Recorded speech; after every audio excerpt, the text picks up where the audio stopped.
look at that. It just turned 3 p.m. U.S. Eastern on a Sunday afternoon. Tres Punctual EC on La Terre. That's right. I'm very punctual on planet Earth. How are you doing today? Welcome to the Super Sully Sunday stream. Coming at you from our Boston studios in the hub of the multiverse. The hub. We call Boston the hub of the universe, but I call it the hub of the multiverse. Boston, Massachusetts, United States of America, North America, planet Earth, which is the third stone from the sun in the solar system, which is nestled in the outer spiral arm of the Milky Way galaxy, which is part of our local group of galaxies inside the even larger Virgo cluster of galaxies inside of an even larger filament, the Laniakea supercluster of galaxies, which is part of the known universe, and which could possibly be just a tile, a terracotta tile, in the grand mosaic of a yet to be realized, yet to be plumbed, yet to be measured multiverse of all possibilities. That's right. Working on my PM voice, my delivery. If you can tell, my voice is a little hoarse. Hey.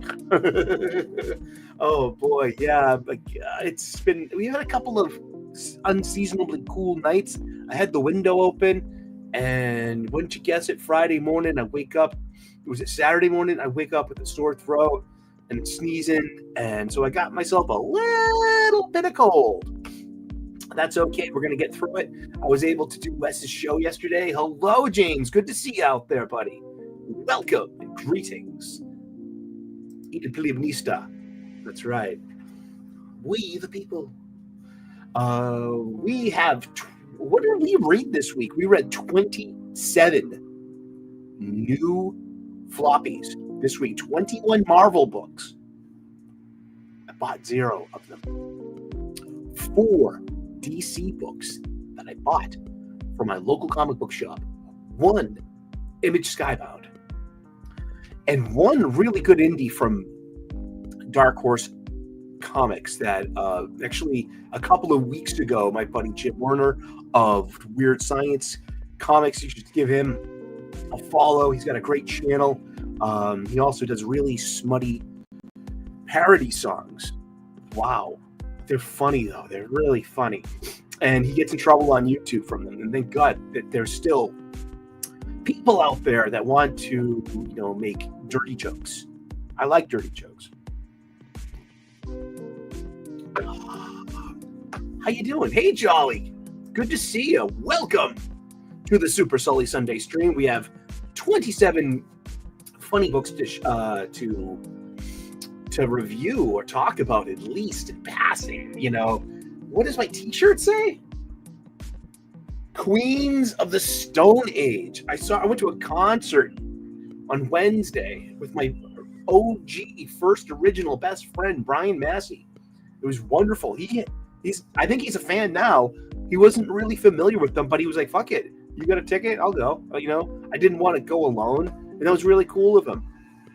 This was actually a makeup date from last year. The lead singer Josh Homme, he's fighting cancer, and that's something that hits really close to home here on the channel.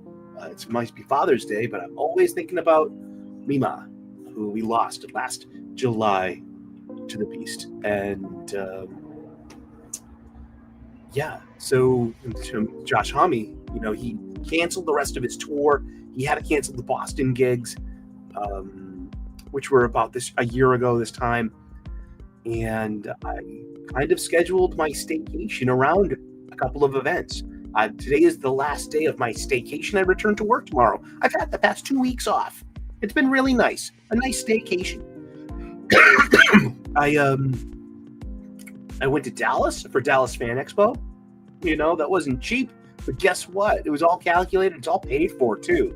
I don't throw shit on credit cards and and pay Canadian money for shit. I just pay things. I earn money. I buy things. And so it's all paid for. That's great. Great memories too.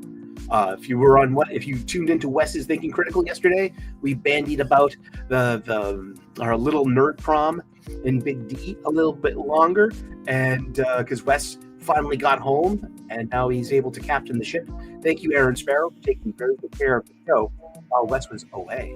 And it was really fun. I also, so then, I'm an old guy. I can't function unless I have a day off. So I would have even taken a personal day or a holiday, maybe Tuesday, Thursday, Thursday, Friday off, because it's a Wednesday night show. And I was like, no, why don't I just ask for my vacation? You got to use it or you lose it.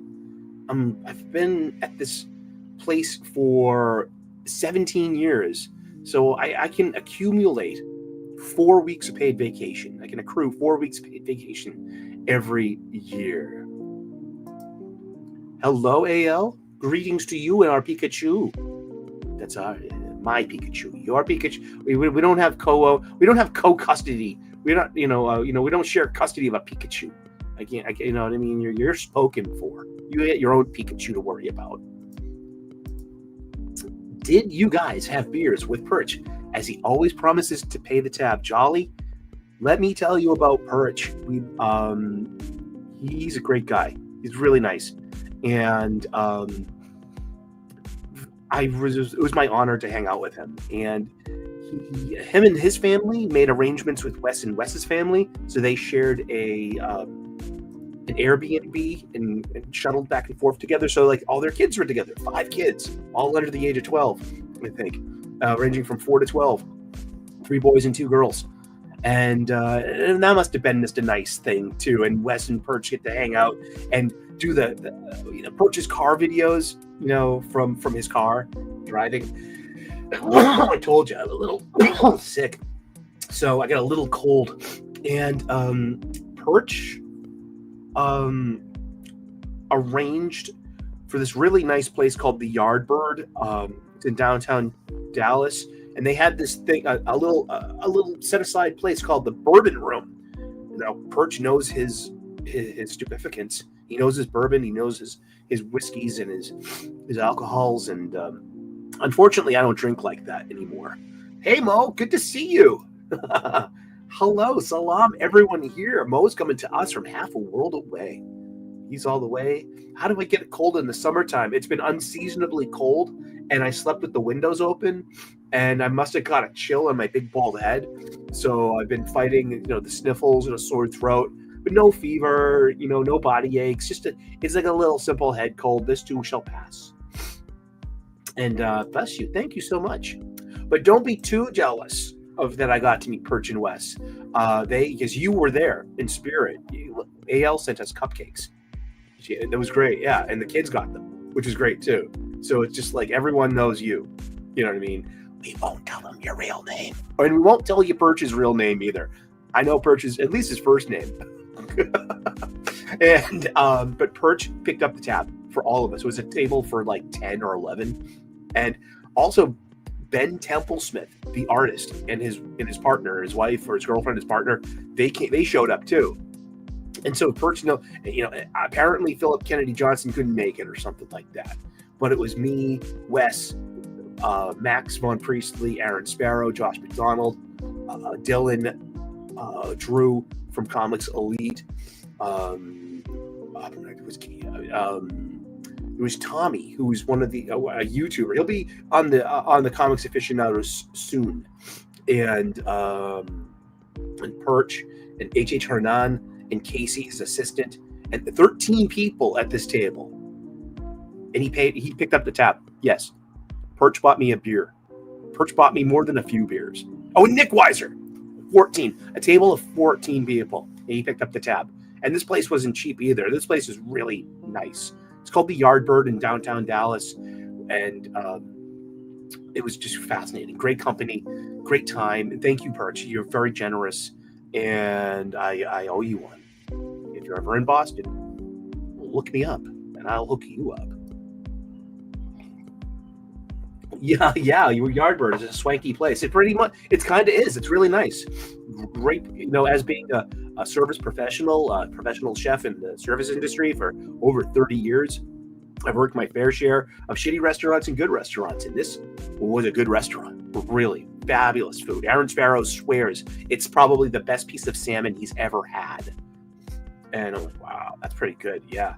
And I got the Wagyu smash burger, and it had, instead of bacon, it had pork belly on it, and a sunny side up fried egg, and these truffle Parmesan fries. They're hand cut. Dude, my mouth's watering just thinking about it. It was a great time, and yeah, so that was, I'm so glad. I got souvenirs, and I've got pictures, and I've got fond memories, and I've made, I've built in real life friendships with people from our shows. And remember, if you have an opportunity to go to a meetup with people from the live chats, go ahead and do it, because they're people just like you. We have, if you're in the Boston area, James, the Wicked Fanboy, we will be there Saturday, August 9th. I will be there all day, pretty much. And I'm only going one day. I've already been to Fan Expo in Dallas. So I don't see myself coming in all the way from Quincy on a Sunday, public transportation schedule, with work the next day. I'd rather just consolidate it. I've got a lot to do. My best friend Brian from childhood's going. Thomas Gilkey, the Gilkinator's going. We might have the Memes of Destruction. We might have D-Day Direwolf, who was part of the crew. We've been meeting up in these local Friday night tights, Geeks and Gamers inspired, associated, dinners and movies since 2021. And maybe Snacks and Friends will show up too. I'll throw it by him as well. Hello, Dwayne Muth. Good to see you. Good to see you. And Improbi. It's Improbi. Let me see. Improbi. Yes, I always felt Perch and your boy Zach are similar on how they approach their videos. Not in opinions, how they both drone on about 2/3 of the video. Both guide needs editing. I mean, I hear you. And I suffer from the same thing myself. I'm unfiltered, unscripted, unrehearsed. You shoot from the hip and the heart and the soul and the spirit. And Jolly says, I met HH this year at a con and picked up his series. So far, he really loves comics. Yeah, he's a true HH German of Sigma Comics. Go look him up. And back, here comes Calico. He's got a jam coming up with Mike Barron, who was on the show yesterday on Wes's Thinking Critical. He stayed for 2 hours. That is literally the longest I've ever seen Mike Barron on one of these panel shows. I'm so honored that he was like, yeah, I'm having a great time hanging on a Saturday morning with these guys, with these nuts. It was fun. That is All-Star Superman behind me. All 12 floppies. First printings with boards and backs. Bags and boards. That's true. Yeah. Good eye. Good eye, Bo. And what else are we going to cover today? Yeah, well, I went to the Queens of the Stone Age show. They're one of my favorite rock and roll bands. They probably caught my attention way back in 2001 when their lead single from their album, Songs for the Deaf, was the intro song for Electronic Arts NHL 2002 for the PlayStation 2. I think it was PlayStation 2. Yeah, pretty sure. And we played the shit out of that. Dun dun dun dun dun dun, bum bum bum bum bum bum dun dun. And I realized that dun dun dun dun dun dun dun dun dun dun. HH is a nice guy. And if you get a chance to, you see the Sigma Comics table and you see a young lady there. Her name is Casey, and she is equally as nice. No, she's HH's hired hand. So he can officially do 2 cons at once. He does now, too. I'm not sure if HH will be there for Boston Fan Expo, but I'm pretty sure Sigma Comics will. And I'm blessed and grateful. I'll get to see Star Wars Theory again. We're going to try to get him out to come get some lunch or supper with us. I mean, come on, man. Have some local charm in your life. Hang out with us. I'll buy you dinner. I'll buy you supper, kid. A couple of road sodas. And that will be nice, And James Marsters of Buffy and Angel fame, who played Spike the Vampire, I already saw him in Dallas. I'm going to see him again. This time, I'm going to bring my Buffy the Vampire Slayer box. What I'm going to do is empty the box first, and I'm going to fill it full of bootleg DVDs. I'm going to buy bootleg Blu-rays and DVDs. I'm going to buy from the bootleg.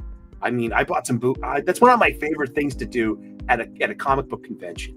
It's more so than comic books. Seriously, I do more diving through the.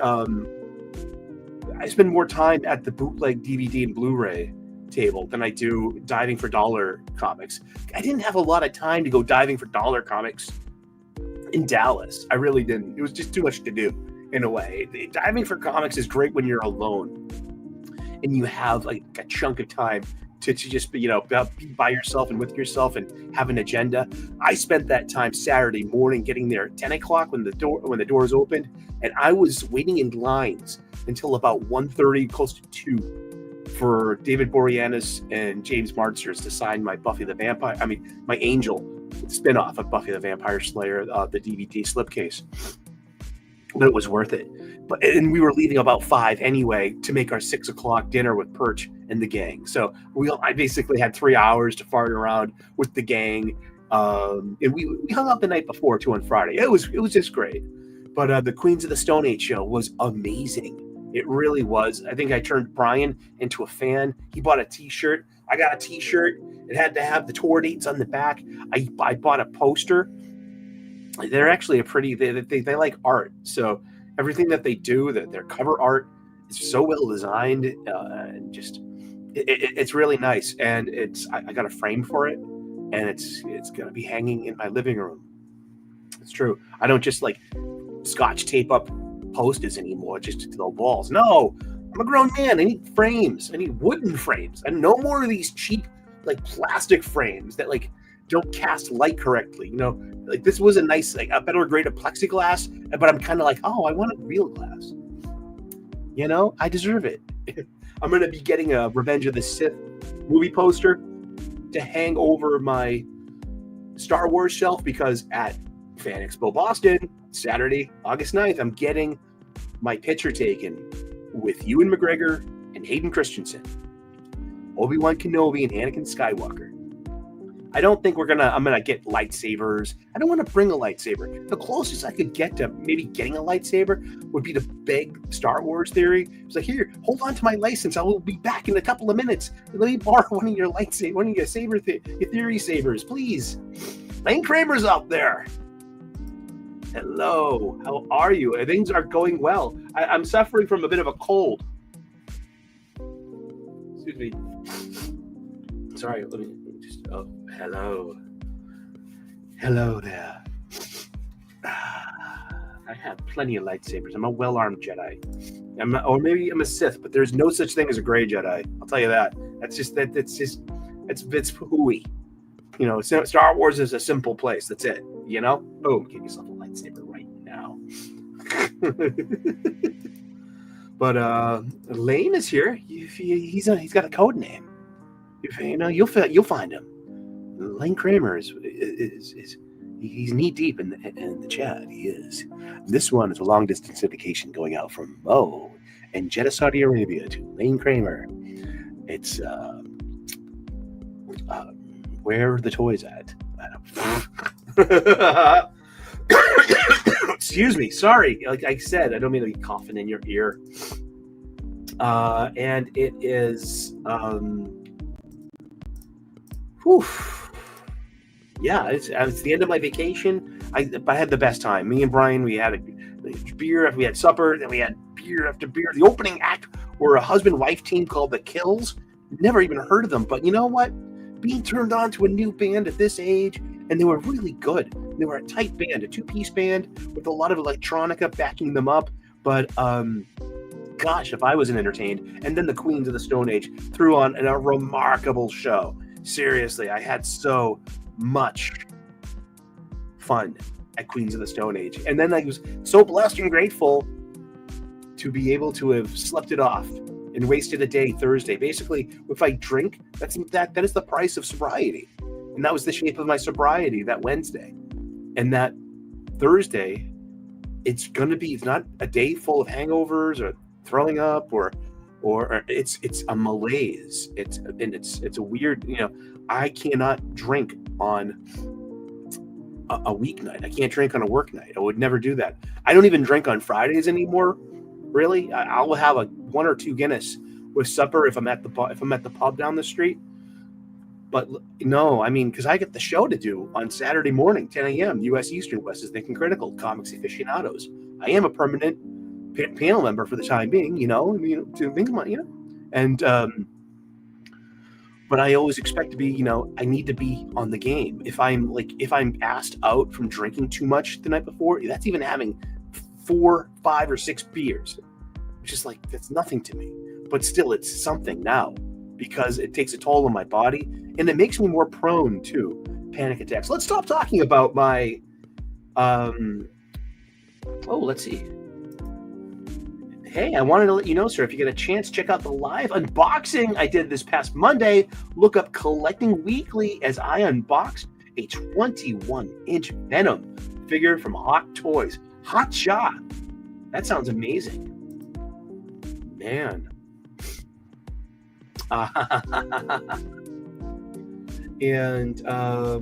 Yeah, mine's not because of the allergies. It's because I know it was because it was a little too chilly that night. And it was, when and you're sick. So, I've been gargling with hot, salty water. That really helps. You know what I mean? And not too hot. You have to have a thermometer. I am a cook. But let's get into the details. Everyone's here. All right, let's start the show. Crowdfunding drama. No more. The famous Spider-Man cover done by John Romita Sr., where you have the Spidey costume in a garbage pail, and you got this 2-point perspective of looking down the alley, and there's Peter Parker walking away from his great power and responsibility.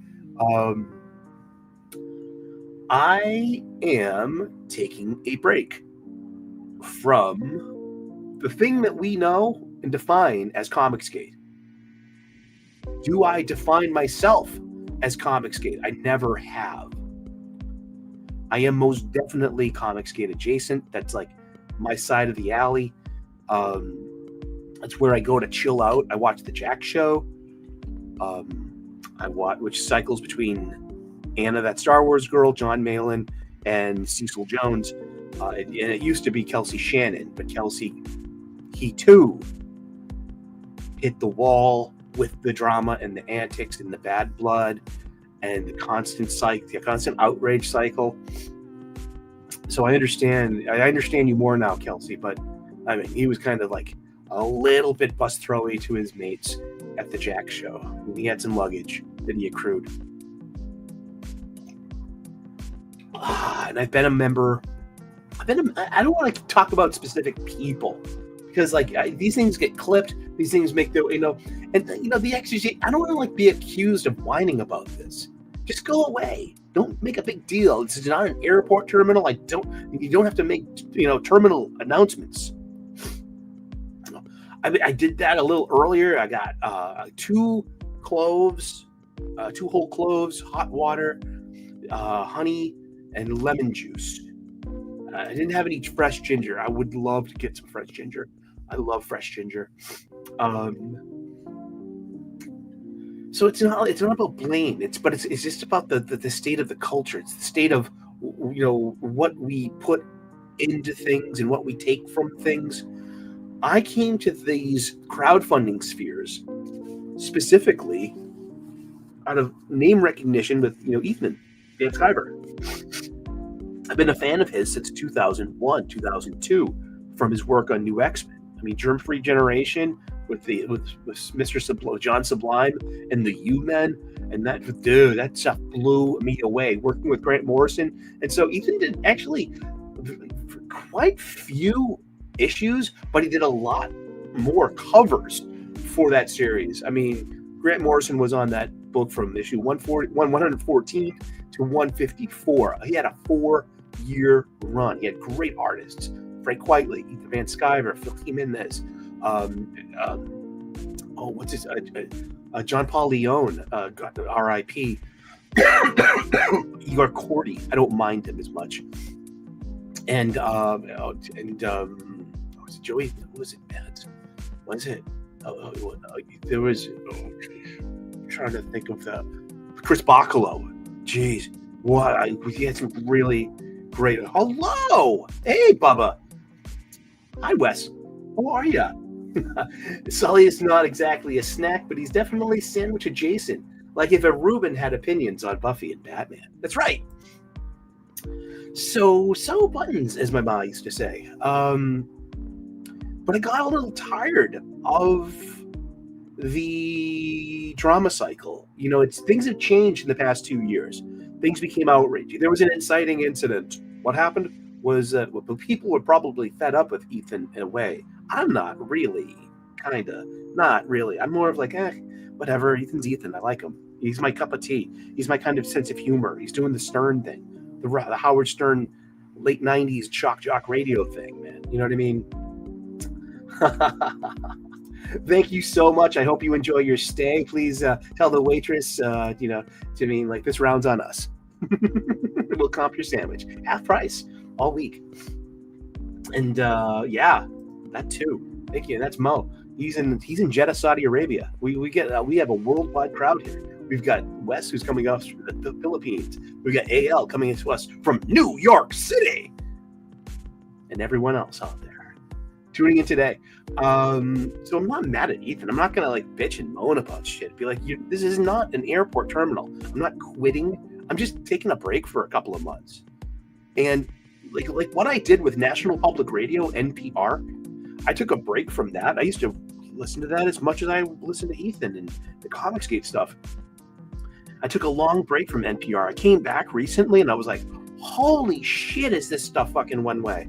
And I don't listen to it anymore. So maybe that might happen too. Do I see it changing? No. Do I want to be an agent for change over there? Fuck that. No, just don't make a big deal out of it. But what I can't do anymore is I can't just like this whole thing about outrage culture.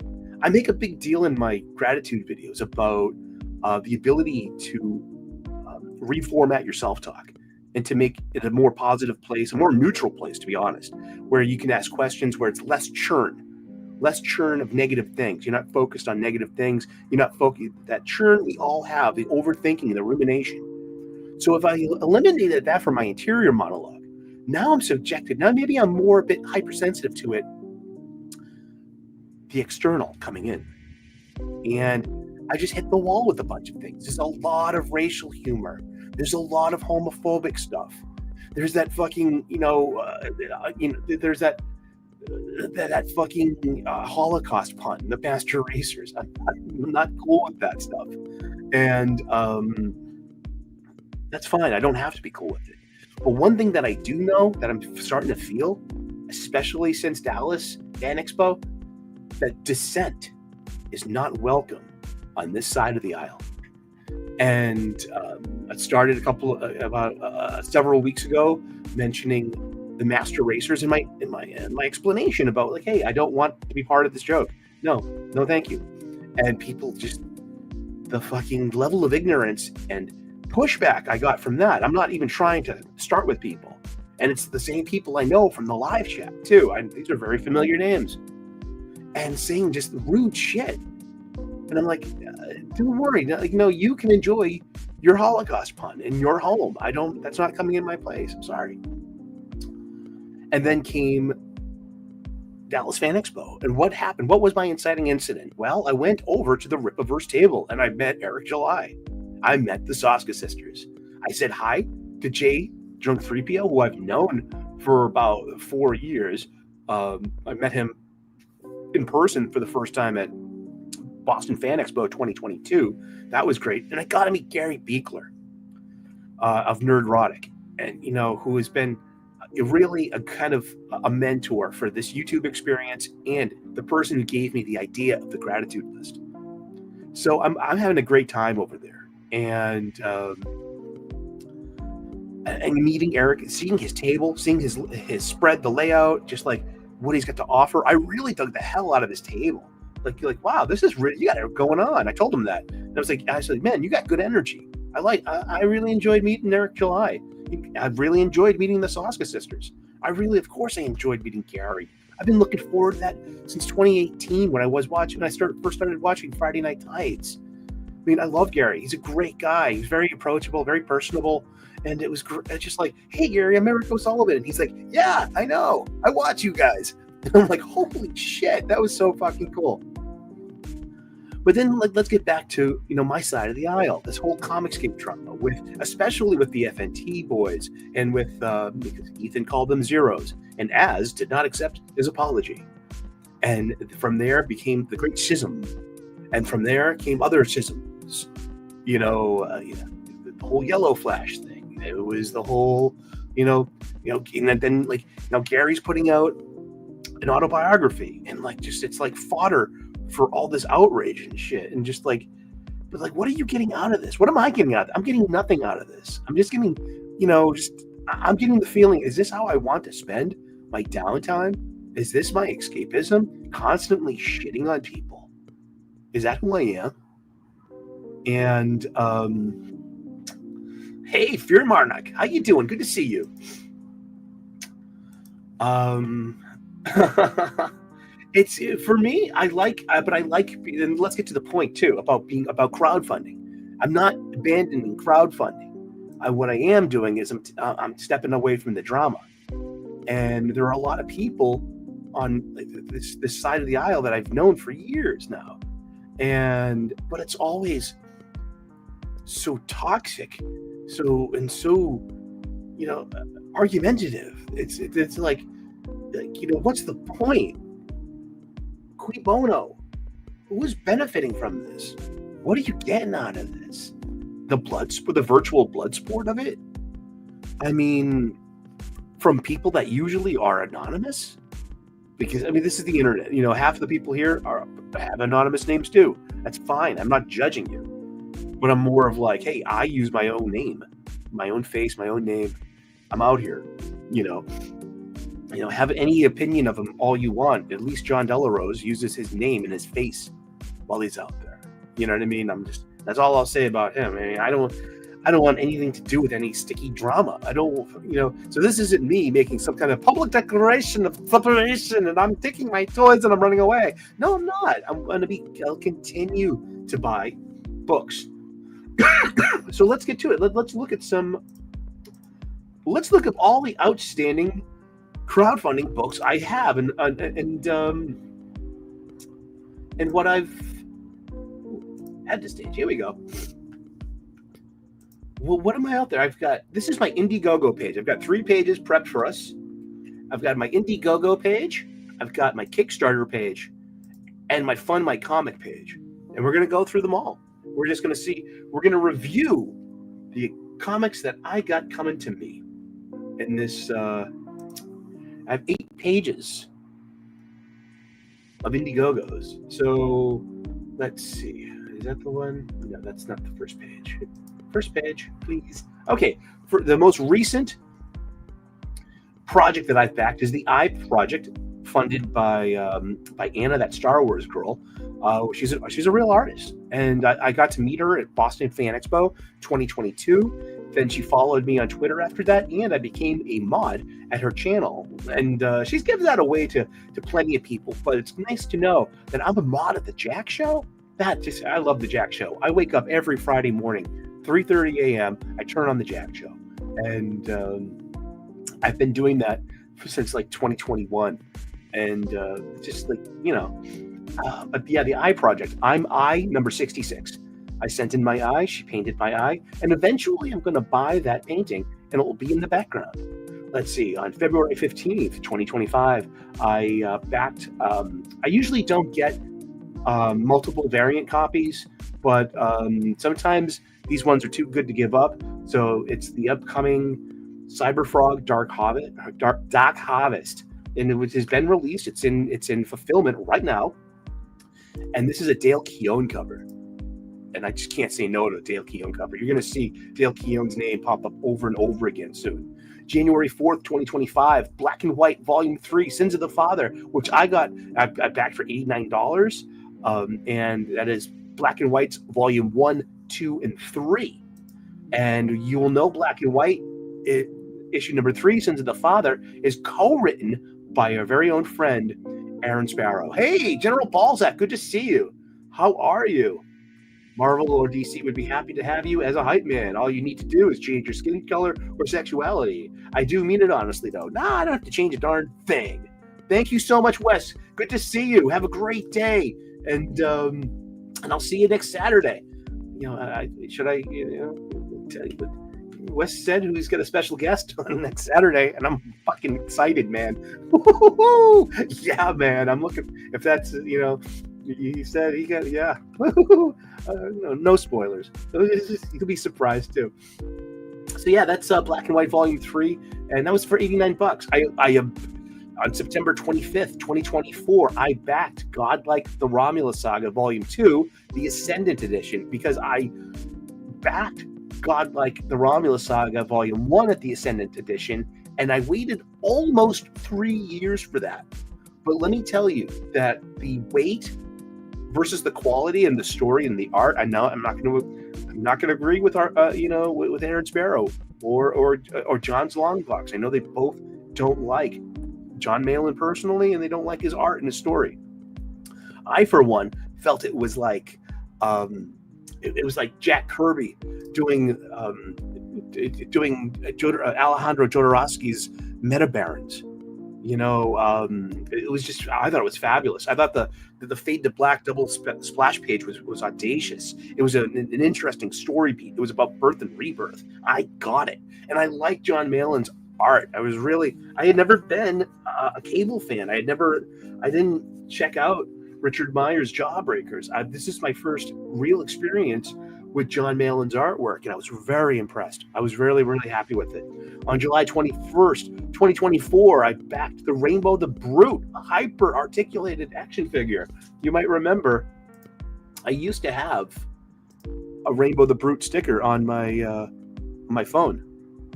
I don't anymore. I took it off. Well, because I'm trying to date people. I'm trying to date women, and having this rainbow cartoony guy, it sends the wrong message. Plus, I put away. I have 3 all cap shirts, t-shirts. I have a wonderful Cyberfrog hoodie that I love. It's my favorite hoodie. But I put them all away. I put them in the closet. The t-shirts I literally outgrew. Maybe it's a metaphor. They're all mediums back when I was skinnier, and now I'm an extra large, and they just don't fit anymore. And maybe that's the point. So that's that. But the action figure that goes with Rainbow the Brute, I only got the single one, and there's my address. So holy shit.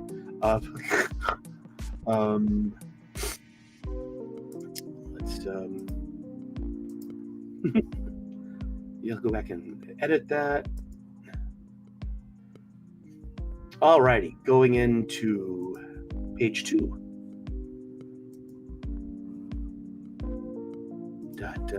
Super Dead issue number 2, and I also paid for Super Dead issue number 1. Super Dead is by Mandy Summers and Pete Gilmore on Stuntman Comics, which he is 1/3 of the Ballers sideshow. Mandy Summers is a lightning rod for the drama, but I like Mandy. She follows me on Twitter. I get along with her. I got no problems with Mandy.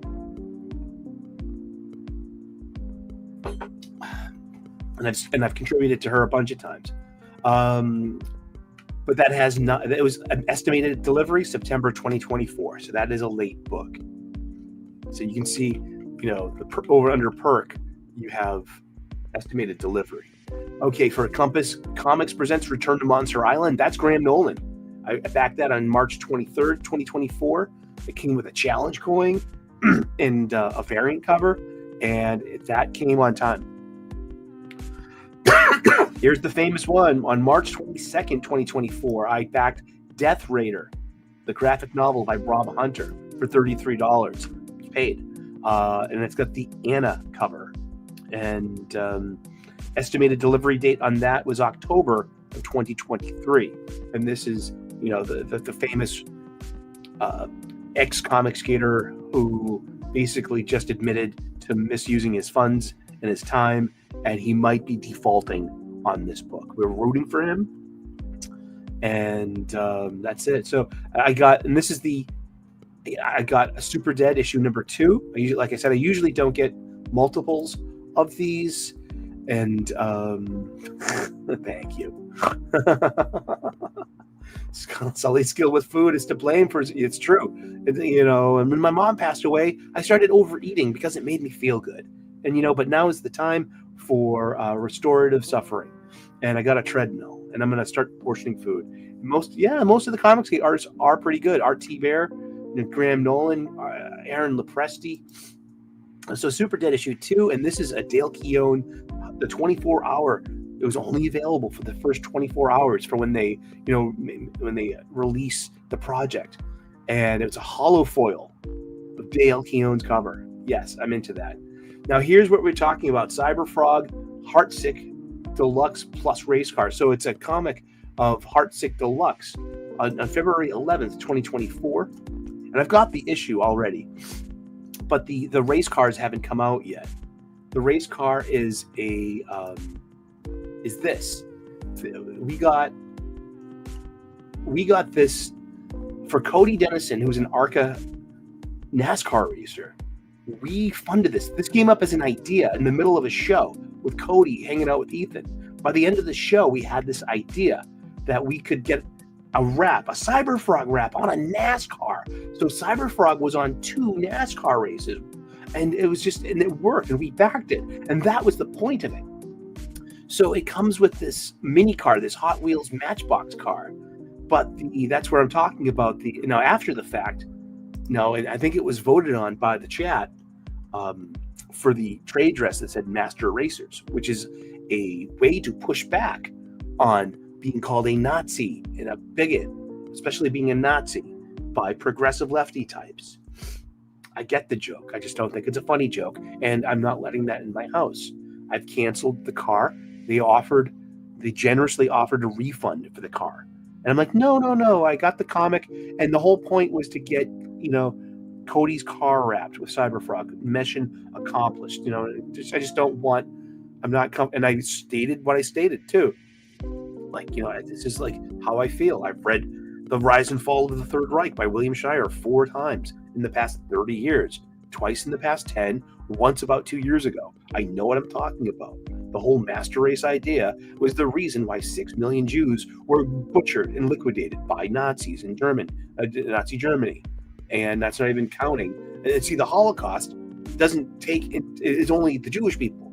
The 20 million Soviets don't matter unless they were Jewish. It's got to be a Venn diagram, but that's splitting hairs over atrocity. And I'm just so not down with that joke.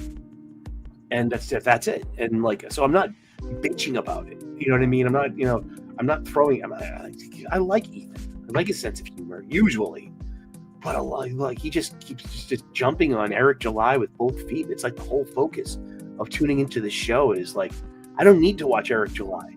I watch Ethan Van Sciver, and just some of the jokes are just a little bit too racist for me. And then there's a lot of homophobia too, and I'm like, but that's that's we got some words back, guys. We got some words back. It's something like that. Everything's gay and everyone's it. And it's not gay, capital Gay. It'sGhey, meaning more of a sissy energy. Yeah, it's like exactly what it is, right? So yeah, that's the story of that. So yeah, so we mission accomplished. We did that last year, and I got my book. And I'm happy with it. I like Heartsick Carter. I like Cyberfrog. I love Ethan's art. I love what he's doing. Pound for pound, it's one of the best indie comics coming out. It's just that it's taking forever. But guess what? It is that good. It is quality. The Lie Behind the Star, a graphic novel by Quinn's Ideas. He does this. Quinn has this amazing channel about science fiction. He's erudite. He's handsome. He's well-spoken. And I don't say that as a euphemism because he's black. I say that because he's got a great. He's a great YouTuber. He's got a great channel. And it's called Quinn's Ideas, and he talks about the books of Ice and Fire. He talks about Asimov. He talks about Heinlein, and he also talks about Lucy Shin, who wrote The Three-Body Problem. And he talks about the three-body problem at length. So he's like one of the only creators that I know that can keep up with me, or I'm blessed to keep up with him and learn more about three-body. I love Three-Body Problem. It's one of the best trilogies out there. You know what I mean? There really are not 5 books in that. The other 2, don't worry about them. It's just 1, 2, and 3. That's all you got to worry about. But The Lie Behind the Stars, I backed this on November 16th, 2023. It was supposed to have delivered October 2024, and Quinn has been very communicative. Now, he's one of the good guys. He's not Comicsgate. All crowdfunding isn't Comicsgate, but all crowdfunders kind of share the same kind of risks. He is behind almost a year now. He lost his artist. His artist ghosted him. And he had to find a new artist.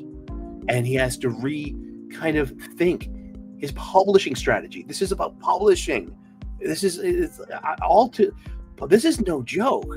And this is why Rob Hunter failed with Death Raider, because he was, it's been 3 years now since for me, I only backed it about a year and a half ago, but it was promised half a year before that. So he started the campaign a year before that. So he's been he got $30,000, but 3 years later, that $30,000, that $30,000, that the buying power shrinks over time. Those funds are meant to buy paper, pens, inks, brushes, your colorist, your letterer, your printing, your binding, and then the Gemini mailer, and then shipping costs, and then fulfillment itself, where you literally have to load up your books and stuff into a Gemini mailer, put a label on it, tape them up, and bring them to the U.S. Post Office. Fulfillment is no joke. But yeah, so Quinn's behind too. Quinn's got a late book. So it's late book, just a battle cry to use as a cudgel? Or is it a built-in risk when we back these crowdfunding projects? I'm sorry, I haven't been not ignoring the live chat. I've just been on this page. It's I can't scroll the page that I'm displaying if I'm in StreamYard. I have to go to another. I had to go to another thing. Yeah, and Ethan, Gabe. No, he came in hot, and yeah, that's right. And Gabe went strictly. He went, anti-Ethan, and he's still doing his thing. But did he lose access to Ethan's crowd? This could be about several thousand people that will buy anything that is on Ethan's channel, and that's it. That's real. I know, because I wouldn't have known anything about most of these people without Ethan's channel platforming these projects. Let's get back to so Cyberfrog Dark Harvest, and I got this already too. It's so I got 2 issues of Cyberfrog Heartsick Horror, because that's what was bundled with the Hot Wheels car that was the wrap for Cody Dennison's ARCA Series NASCAR. The Diary of Heather Swain, which I don't have yet. This fulfilled. Came last year. Later last year. It was at an estimated delivery of 2023. I got it here in Quincy, which means I had to have gotten it after November of 2024. They Call Me Charleston, the new novella, November 5th, 2023. And this is the Polly, the Latino slant, and his first book. And I backed it. I still need to read it. Sorry. Kit Carter, Planet Doom graphic novel by Aaron Lopresti. It came with the Planet Doom. Great book.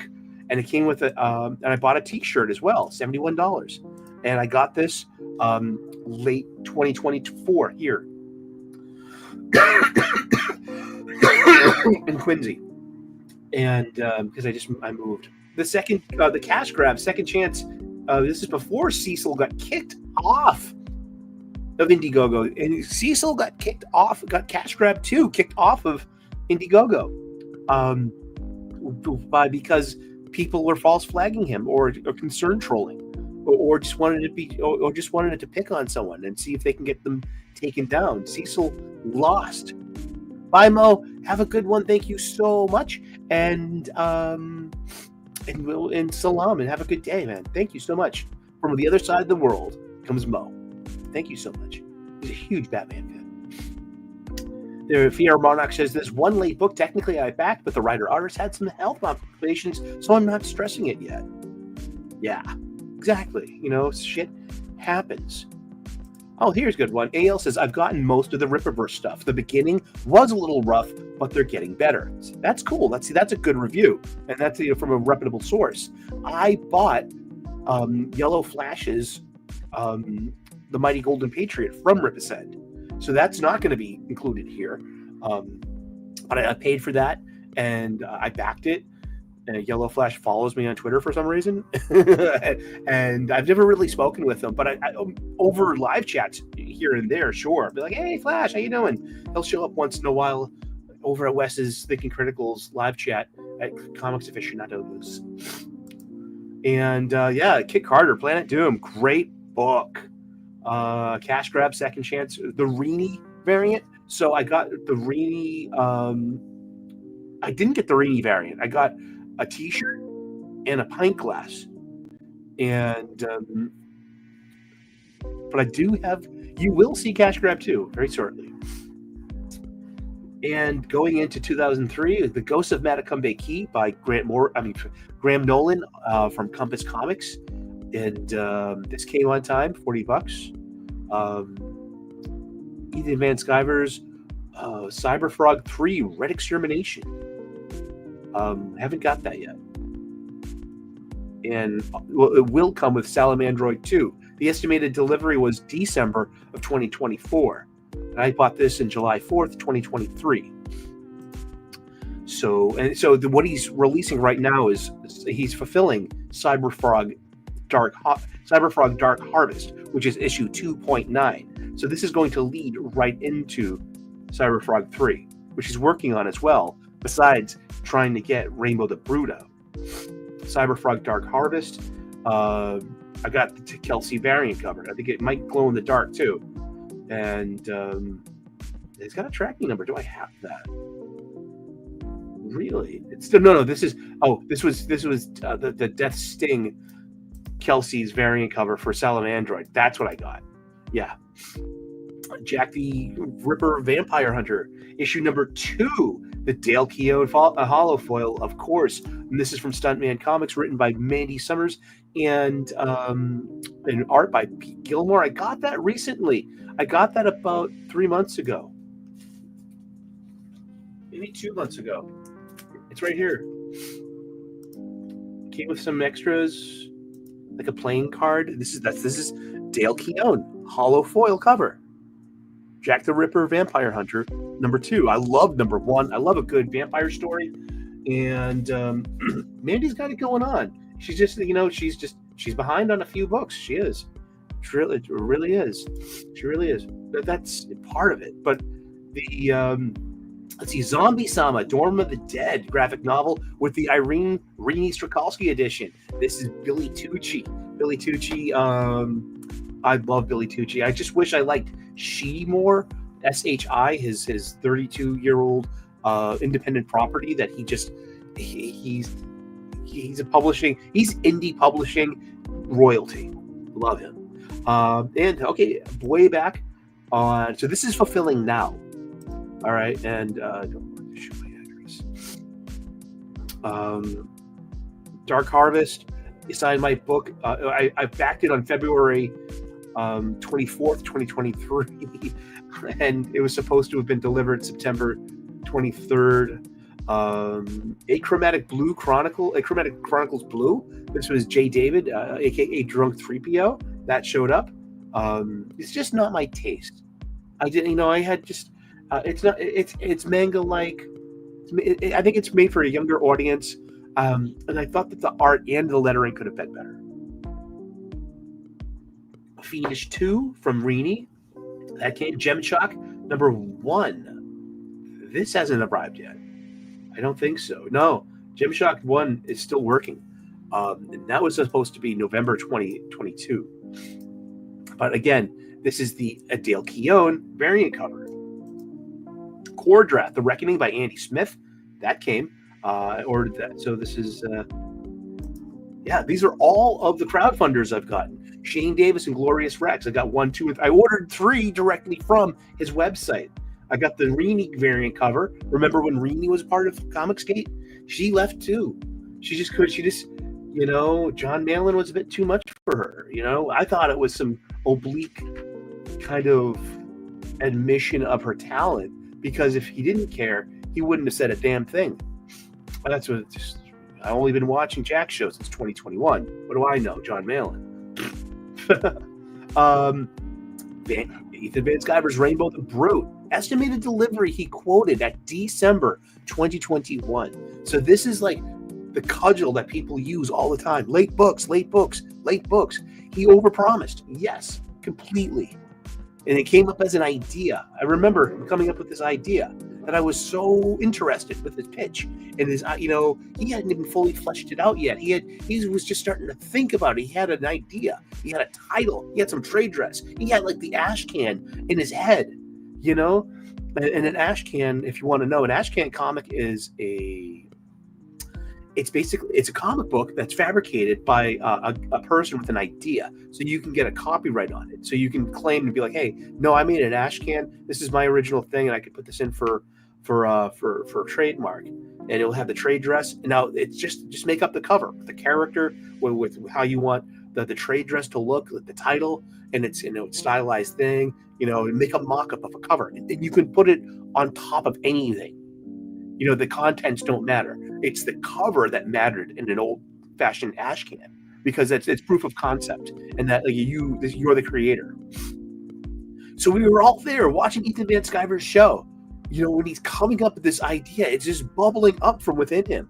Rainbow the Brute, the toughest guy in Fairyland. He's a He-Man smashed up with My Little Pony and Rainbow Bright.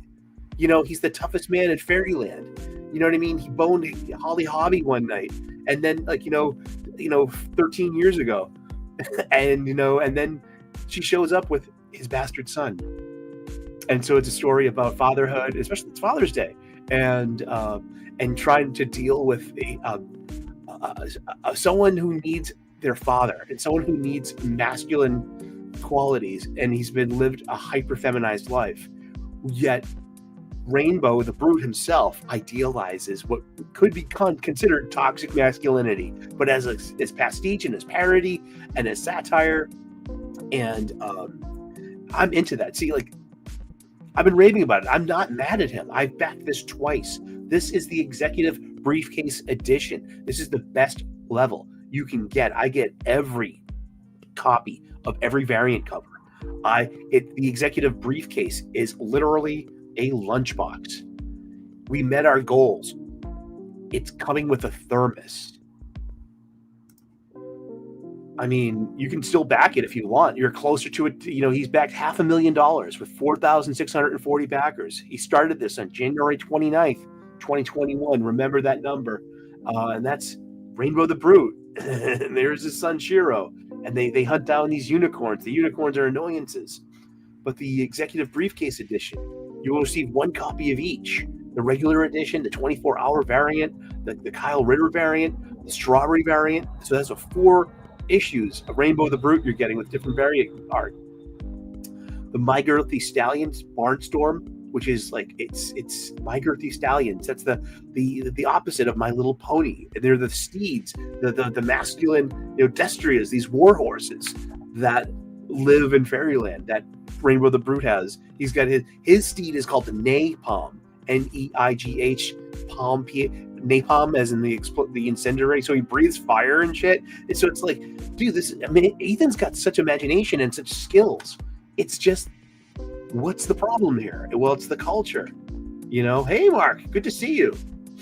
Not only did creators like your boy Zach have ridiculously late book, but somehow musters the hubris to try and turn being on time with books into a diss. That book looked like it was on time, etc.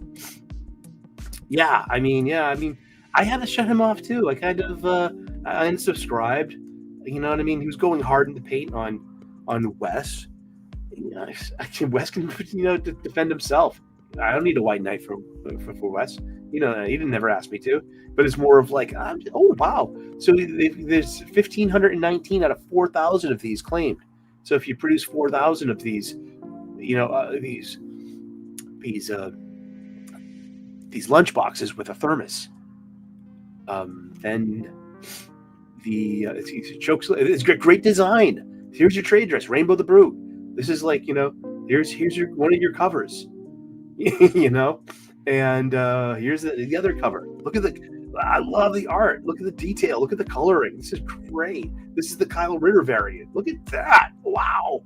I mean, we had colors like this when Ethan was back doing Green Lantern with Jeff Johns. Mike Earthy Stallion. They're stickers. They're hollow stickers, and that's napalm. I'm so into this. Then there's Cool Story Bro, which it's a storybook, packed in an illustrated lunchbox. And Cool Story Bro storybook, and it has guest writers, and who'll just have a like little riffs on fairy tales that are in the public domain. This is not what I'm getting, but you will be lucky to be plastic. But if it's tin like this, more power to them. And original art, stretch goals, and the stretch goal, you get a thermos. All executive briefcases backers are getting a thermos. And I'm psyched about that because I had a lunchbox with a thermos, and that was so this is something I've been looking forward to, and something I'm supporting, something I'm supportive of, and my backing and my feelings on this haven't wavered. But the first one, that was the second one I backed on December 11th, 2022, and he quoted a December 2021 delivery time. This is the one that put him behind because he started getting ideas for Cyber Frog and for this and that, and Fearsome and Elephant, and he's just unbridled creativity. Yet, I still feel like a patron to the arts. I still believe in Rainbow the Brute. I really do. Riff Riders, and this was by Piper. I know from the internet. I know Piper from the circles, also through a couple of degrees of separation through Memes of Destruction, who I know in real life, and Fizz Geeky, and Piper is her roommate. So she's wrote a bunch of them, and I got the $130 collector's bundle because they were coming up to the end of their campaign, and they needed that extra push over the cliff. So I was like, I waited at the end. I'm like, okay, I'll get the 131. You know what I mean? And contribute, and we contributed to getting that book funded. So there's just thank you. Oh, cool. Sorry about that. Cool. But I didn't show my address again. War Party. It was one complete set, but he had released an issue 5 and a 6. I ordered this on August 28th, 2022. And that showed up pretty promptly because he was trying to sell his floppies. So I got floppies. It's Justin Murphy, War Party, it's Native Americans and ancient America and colonial America, the French and Indian War, and then there are monsters involved in the background. And this has been really cool. Complete set. So I haven't received issues 5 and 6 yet. That's something I got to follow up on.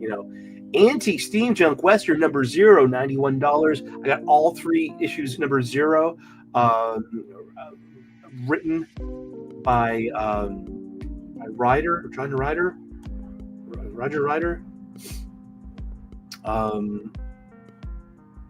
It's closed, because it's long gone. Thomas Stenger, the Roger Ryder, exactly, yeah. And art by James Harris, the Jinja Ninja, friend of mine in these circles. I love Jinja Ninja. Jinja Ninja is James Harris. He lives in Japan with his wife and his daughter, and he's an American who's lived in Japan for I think 25 years. And I'm pleased to call him my friend. And if you're tuned in to my Twitter, then you occasionally see his wonderful art. He also got recently an agreement with Topps Cards to have some hand-drawn Star Wars characters, put into these decks randomly. So there's a 1 in 100 chance. That's not 1 in 100, but there are 100 hand-drawn Star Wars cards packed into the Star Wars Topps, bubblegum cards, baseball cards, and you might come across one. So I'm keeping I'm keeping my eye on those. We had second chance for Wreck Planet. Remember, Wreck Planet was late. That was huge. That was the beginning of where's my book? Where's my book? Wreck Planet took forever because he kept on. Wreck Planet is where he set himself back because it went from 20 pages to 40 pages to 78 pages. So he gave us this extra thick book full of story and art. I mean, and it was worth the wait. But I didn't wait as long as everyone else. So my wait isn't comparable to the wait that other people had for Wreck Planet, which in hindsight was probably less than 2 years, maybe 3. Someone tell me in the chat how long. What do you think? Thank you, General. Have a good day. Roll to my political show. I like the start time. The bisexual elevator music. I'll get some purple in the background too. You just watch yourself. This is called Night Driving, and it makes me concentrate on my voice, on my AM newsreader delivery, and also pacing. It's true. There's something about this music that makes me concentrate on my delivery more. I know. He's so weird.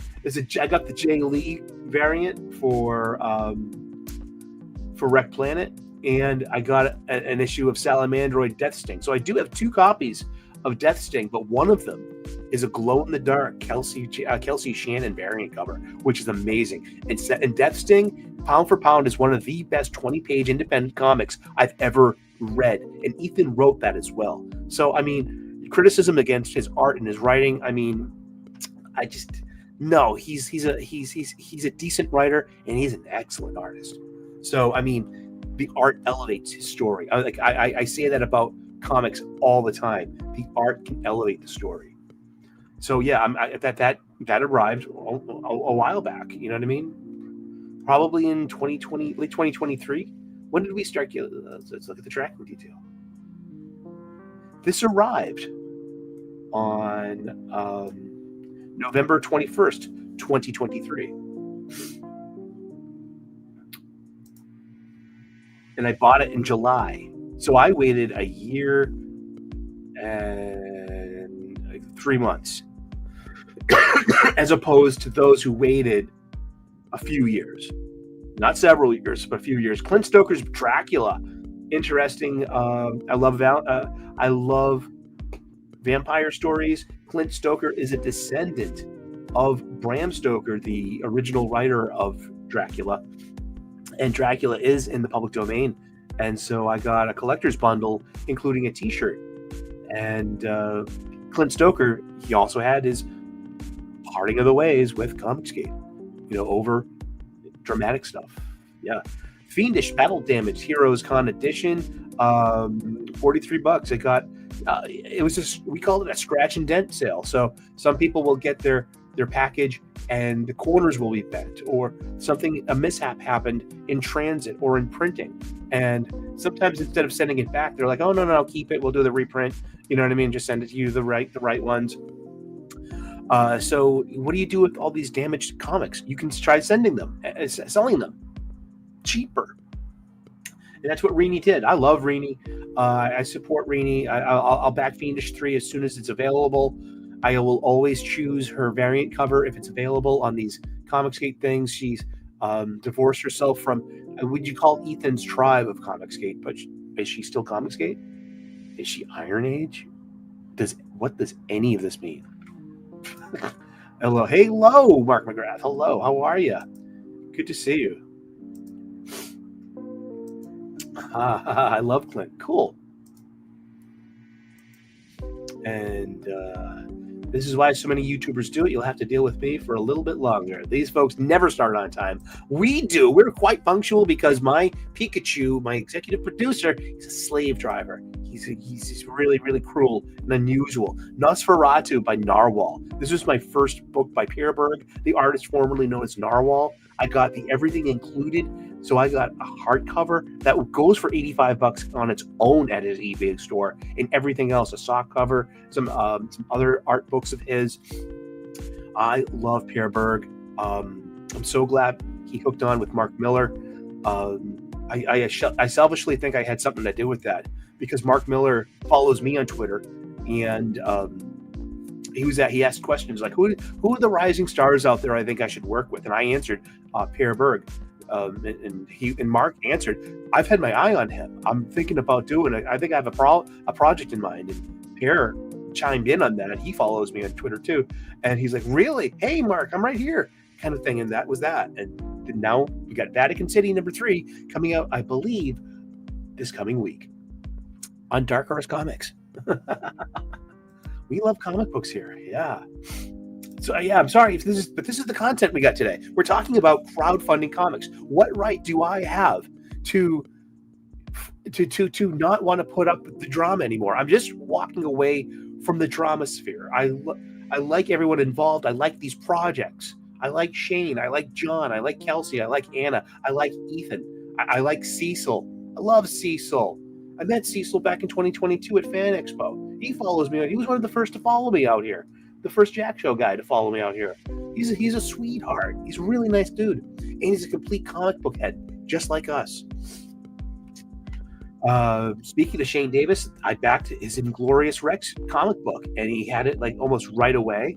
And the thing for me is I wanted Starlight Cats. So this came with Volume 1, a supplement, and Starlight Cats. So I waited until the second printing of Starlight Cats was available, and until backing, and because Starlight Cats was not just fun, but my best friend's daughter was 12 still, so she was still a kid, and she's like an only child with 3 cats, and so is the protagonist of Starlight Cats, and she loved that book, and I have passed the torch. I really have. I've been getting, we'll call her Elle.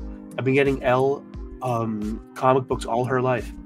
Because I don't have any brothers or sisters, so I have an avuncular role nonetheless, and I've got to watch this child grow up to a beautiful young person, and I'm kind of her Uncle Sully, and that's for real. And I was so proud to give her Starlight Cats because she adored it. That was great.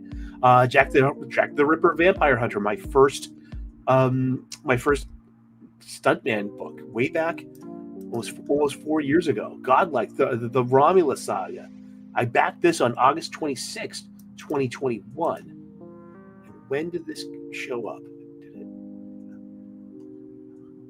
That's my old address. Estimated delivery. Doesn't have any shipping information. But this one took about a couple of years to fulfill. So he had, again, a late book, but I ended up loving this book so much. When he opened up funding for Godlike Part 2, I was there that first night because I'm like, yes, I'm in. I like this book a lot. Cash Grab by Cecil, I've ordered on 2021. I can't tell you when this came. Probably about 2023. Now, Cash Grab was a legendary, mythical book. Like, the joke is Cecil just going to run with our money and be a drunk? You know, and then eventually, years later, we got the book. So, but that was part of the charm, part of the gig, part of the gag,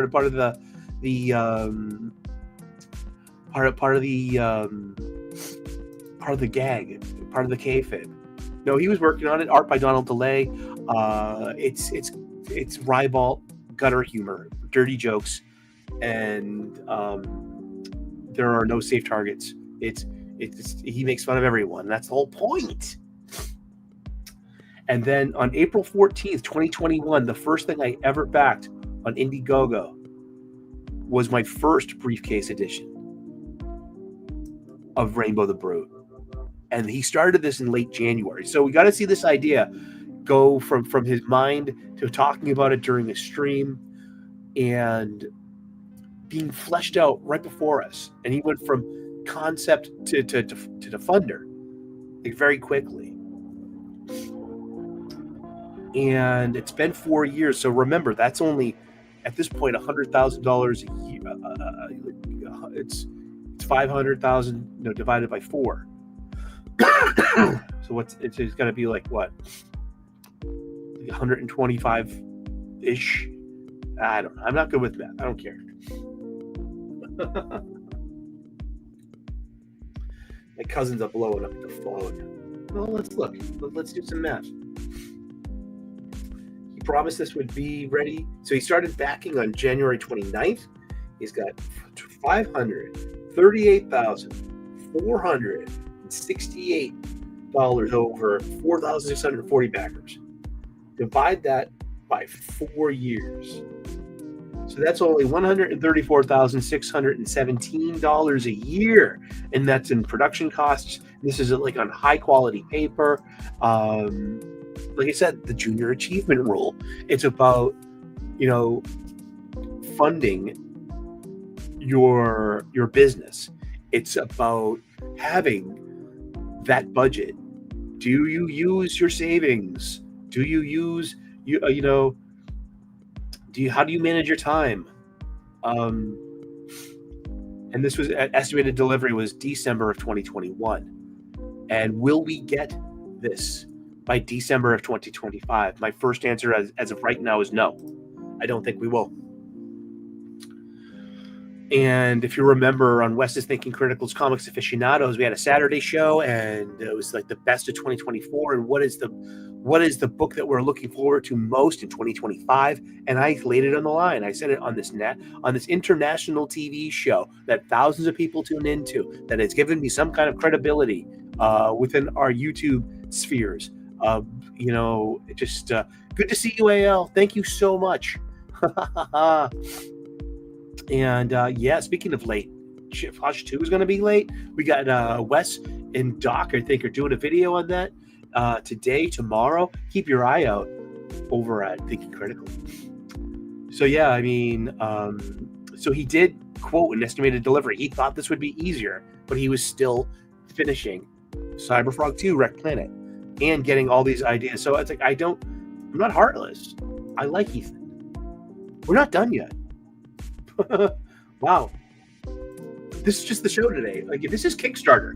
Now, remember, Kickstarter kicked off John Malin for political reasons. There was like literally lefty progressive gatekeeping here at Kickstarter when it comes down to virtue signaling, and it comes down to concern trolling. This, and John Malin did nothing wrong besides vote for Trump. You've heard about these stories.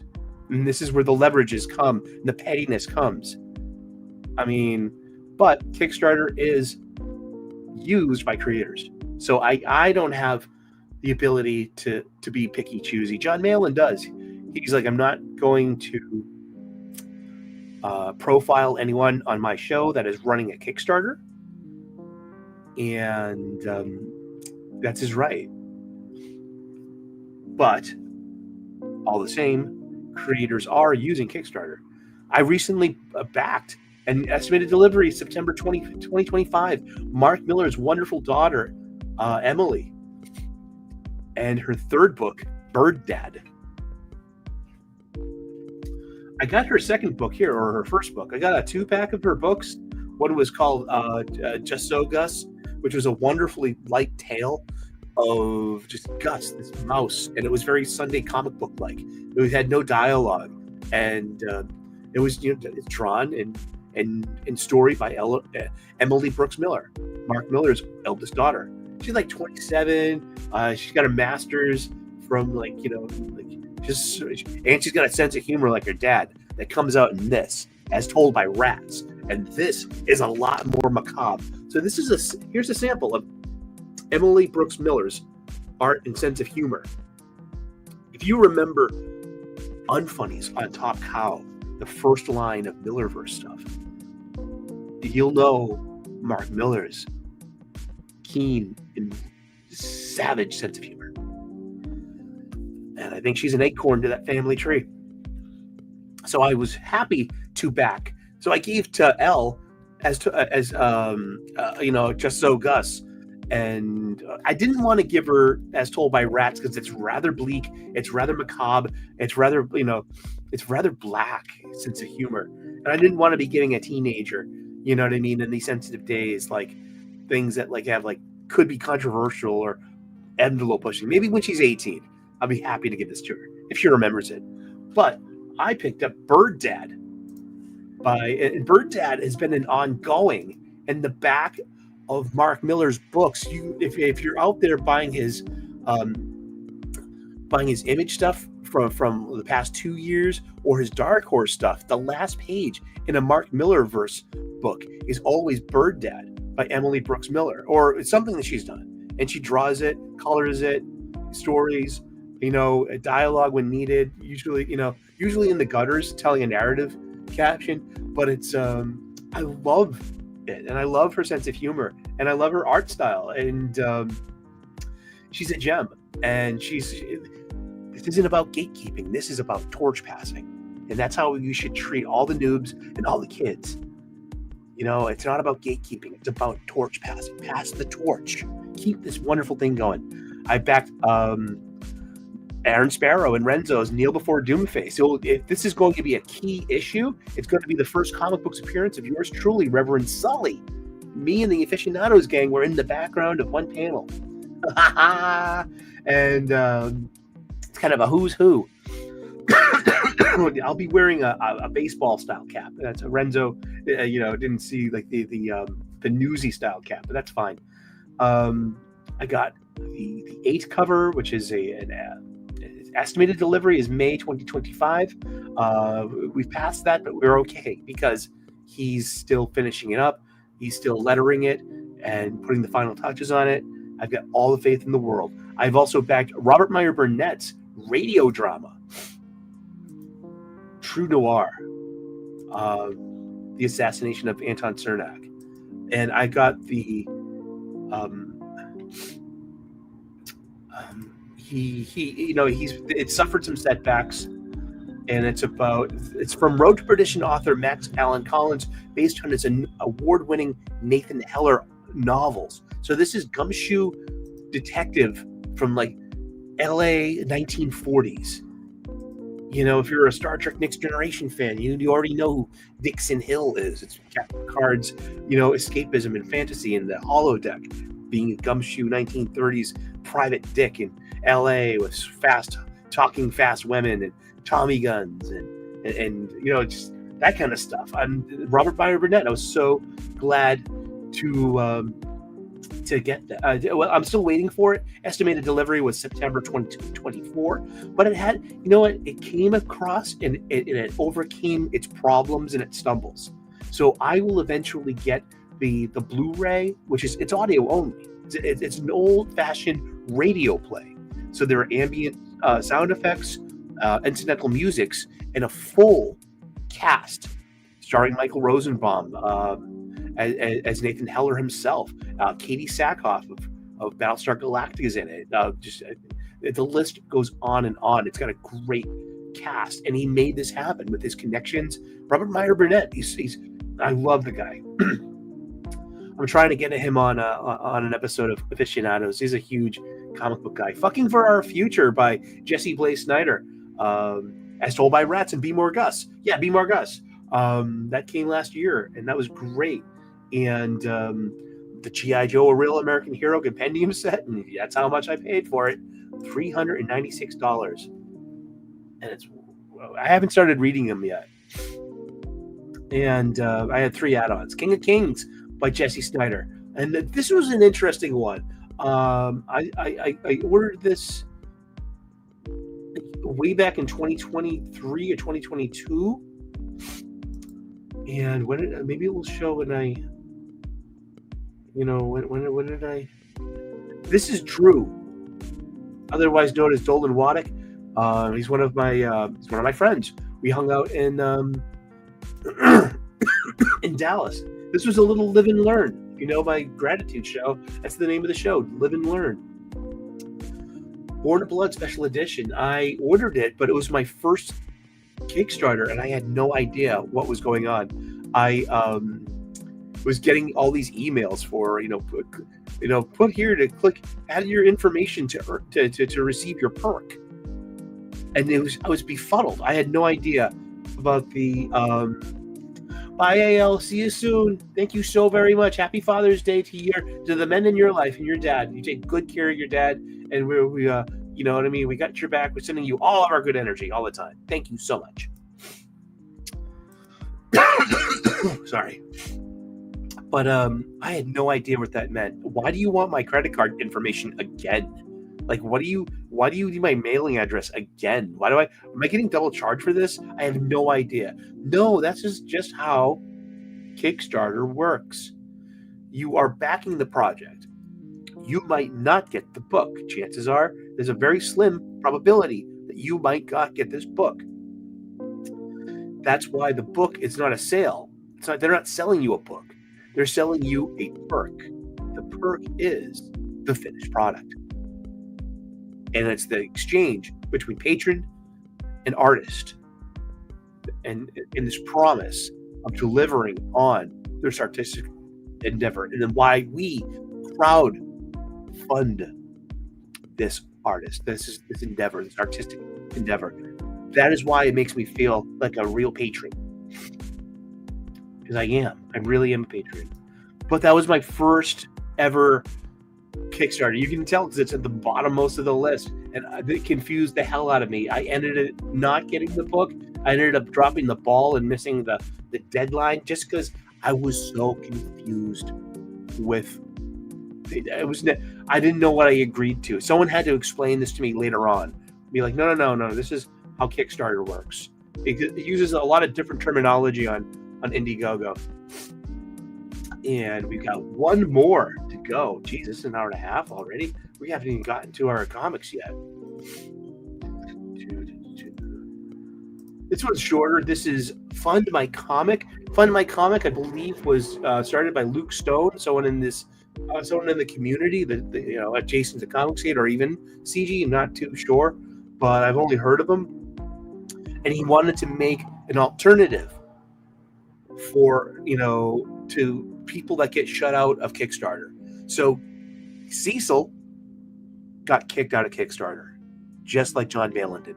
What's their commonality? They're both on the Jack Show.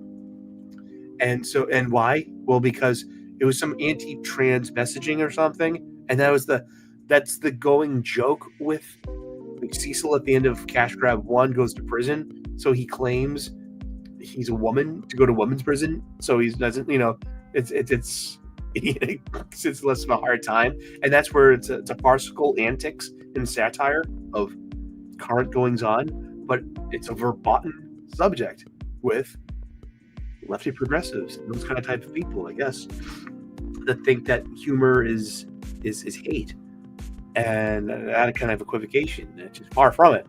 But I backed Cecil's Cash Grab 2, Orange is the New Fat, and which is a play on Orange is the New Black, the female women's prison serial that was popular on streaming for so long. And I got a t-shirt ball cap combo, and it's in large, so I do have to lose some weight so I can finally fit back into my nice large t-shirts, and get the book itself. And it's the John Malin cover. But the most recently on Fund My Comic, Tom Tuttle, who is one of the Comicsgaters and one of the big backers of Comicsgate. He's also an attorney. He's wicked smart. He's very feisty, and he's very involved in the churn of being combative with the enemies of this side of Comicsgate.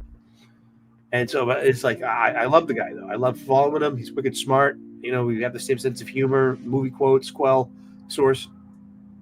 So I backed his 7 a.m.s Before Sundown, which is a vampire story. And I contributed to that on March 15th. And I also I got this already. I got Fiendish 2.5 Survivor, and that's by Rini Strakalski, and she did the story and had an artist come in, so she paid someone to do this book. So it's a little side chapter, a flashback with their hero and heroine. And then there's Piper's next book, AR-13L, Little Mermaid. This is a Little Mermaid satire in pastiche, using a weaponized Ariel, and it's supposed to be a fun romp.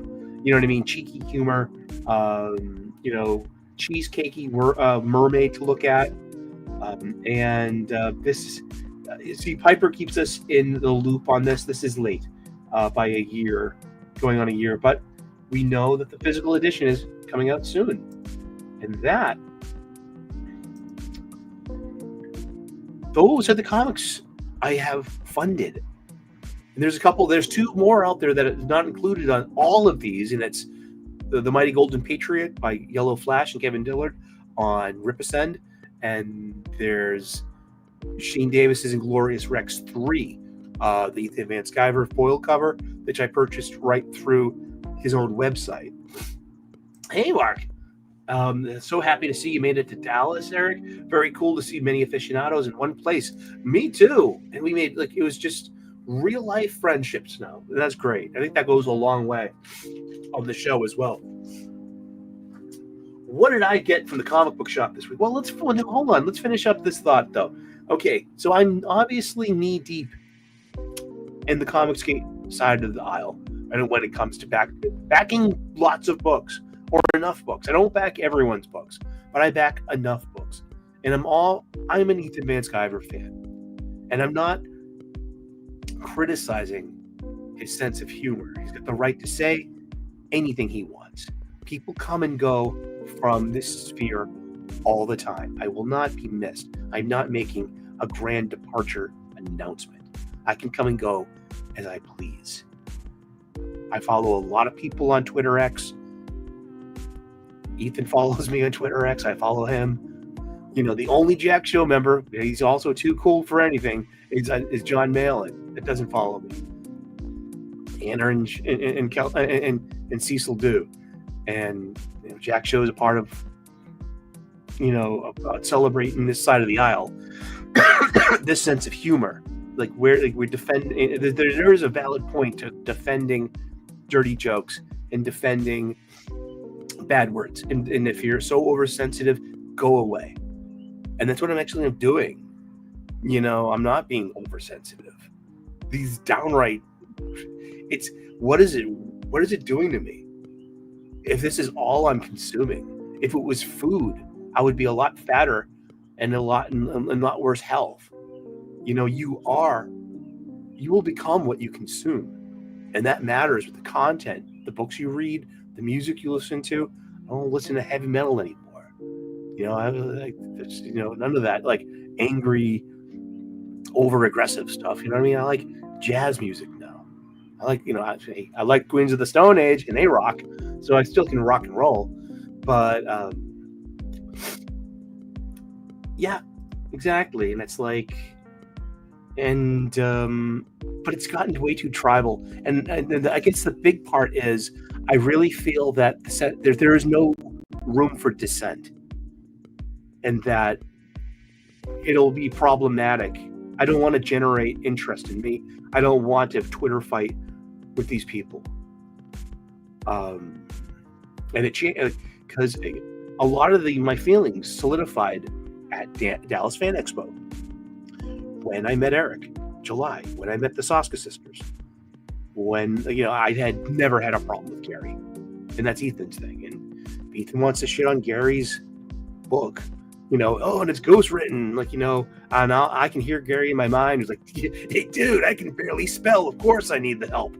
I love Gary. I can totally see him saying something like that. And it's called Waiting for Neurotic, and it's on Ripascend. And maybe you should check it out. It's his life story about overcoming demons and improving his life for not just himself, but his family too. And becoming a 1 million subscriber YouTube channel and making a living from this, and being a voice. Now he's, heck, like him or hate him, he's on Piers Morgan. He's a regular over there, semi-regular. It's really fun, and he's earned that, and no one can take that away from him, and not even the meanness, not the mean girl stuff that's going on. And I don't mean to say that to be scything. It's just more of like, what's the point of all this? And I understand that the police have been involved. People have gotten arrested. There are deep, bad blood, kind of very tribalistic, hurt feelings and bad feelings, and this constant churn that I'm always exposing myself to, this constant negativity that I'm passively allowing. No, the only thing I can do is check out. Am I giving up? No, but I'm letting go. If you see my spiritual stuff, you know that that's a theme in my life. I don't give up, but I let go of my attachment. And I let go of my attachment to the end result of things. And so that's maybe why I'm a little cooler with late books. I respect the artistic process. I love good art. I would rather wait than get a half-assed product and story and art. I get enough of that through Marvel Comics. And let's get to those Marvel Comics. I read 21 Marvel Comics this week. I read 4 DC Comics this week. I read 1 Dark Horse and 1 Skybound. And for a grand total of 27 comic books in 1 week. How do I keep all those stories straight? Well, alphabetically. That works for me. Let's see. Anyone on the Twitter? No, there we go. Let me kill that page. Well, I'll be right back, to be honest. Stand by.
There we go. Sorry about that, but you know what I mean. Water in, water out.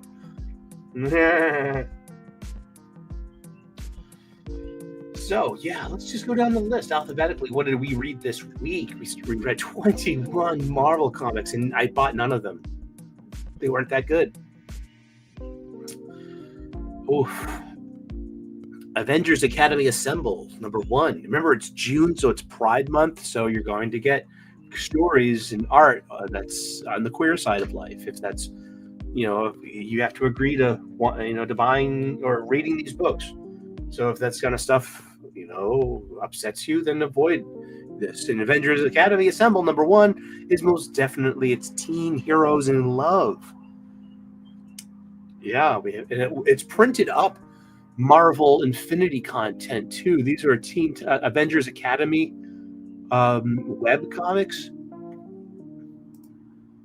and I don't know why you wasted the paper on this. And yeah, then we have like the Captain America of the rails, the unhoused Captain America who defends the rights of the marginalized on street level. He's got a mutant power or something, and he's got a crush on Kid Juggernaut. And then there's you're gonna have to look at the Brielle, who is Bloodline. Brielle Brooks. Bloodline is Blade's daughter, making her 1/4 vampire, or maybe 3/4 vampire, depending on who Blade was boning at the time. let's see. But she's got some kind of thing going on with Escapade. Sheila Sexton, who may or may not be a trans character. Who's Escapade? Marvel Escapade. Sheila Sexton. She's already got the alliteration, you know. Sheila Sexton. What's the naming her? Legally changed from unknown dead name. There you go. See, there you go. Sheila Sexton first discovered her powers after she accidentally swapped places with the principal when she was in the 9th grade at Ransom High School. She came out to her parents as a mutant with their support. Yet, when she came out as transgender, she was ostracized by them. So she's a trans girl, and she's in a relationship with Bloodline, who I believe is gay. What? Gay? I don't know. This is, but these are teen characters in a teen book directed at teens. So, I mean, there begins, but are they trying to queer your kids? There's room for that argument. Are they trying to normalize that? Yeah, they are. Are they using mass media to normalize? Yes, they are. But are they reaching young readers with this? Not in the print form. It wouldn't surprise me to know that the Marvel Infinity webcomics have some retention to, and that would be great. I mean, these comic companies, they don't have to be forward with their numbers. It would be great to get some demographics on that. Like, how many readers do you have? What are their ages? Do they have a gender bias? I mean, or are they identifying as? What are they identifying as? Like literally how many alphabet people are reading the alphabet content. Inquiring minds want to know. But it's none of my business either, because it's all, these are made for someone else. Death of the Silver Surfer, really good art by Sumit Kumar, and it's a cogent story by Greg Hupak, because he's a see you next Tuesday, so he can go fuck himself. So he got me blocked on Twitter for no interaction. You know me in that. I mean, I just that's F you, Greg Pak. Thank you very much. But it's a cogent story, yet I can see this coming a mile away. His protagonist, Kelly Coe, will be the new. I bet you a $3 bill that she'll be the new Silver Surfer by the end of this mini. It's called Death of the Silver Surfer, and we do have the female Silver Surfer in the upcoming Disney Fantastic Four First Steps movie starring Pedro Pascal. And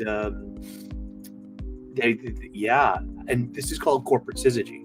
I see this coming a mile away. I am putting a $3 bill on this bet right now. Hold me to it. By the end of this book, Kelly Coe will be the new Silver Surfer. Deadpool kills the Marvel Universe one last time, number 3 of 5. It's okay. It's written by Cullen Bunn, and it's got some really good art. It's fun and it's over the top, but it's the most boring issue of the series so far. It suffers from pacing, I believe, and maybe it's just an awkward Act 2 and showing some, inertia in Act 2. It's still one of the best for Marvel this week. Out of 21 books this week, I think only 5 of them were good, that I would consider good. Just because I consider it good doesn't mean that they're all entirely bad. I just got better taste than most. Deadpool Wolverine number 6 is all right, written by Ben Piercy. Joshua Cassara takes the day off, and we got Gil stepping in for him, and it looks great. Wall-to-wall action, over-the-top superhero poses and action and onomatopoeia. Yeah, they're cut and paste, but it's pretty fun and it's pretty over-the-top superhero stuff. And Ben Percy going 2 for 2 with last week's Red Hulk. I'm seeing 2 books that have no women in them.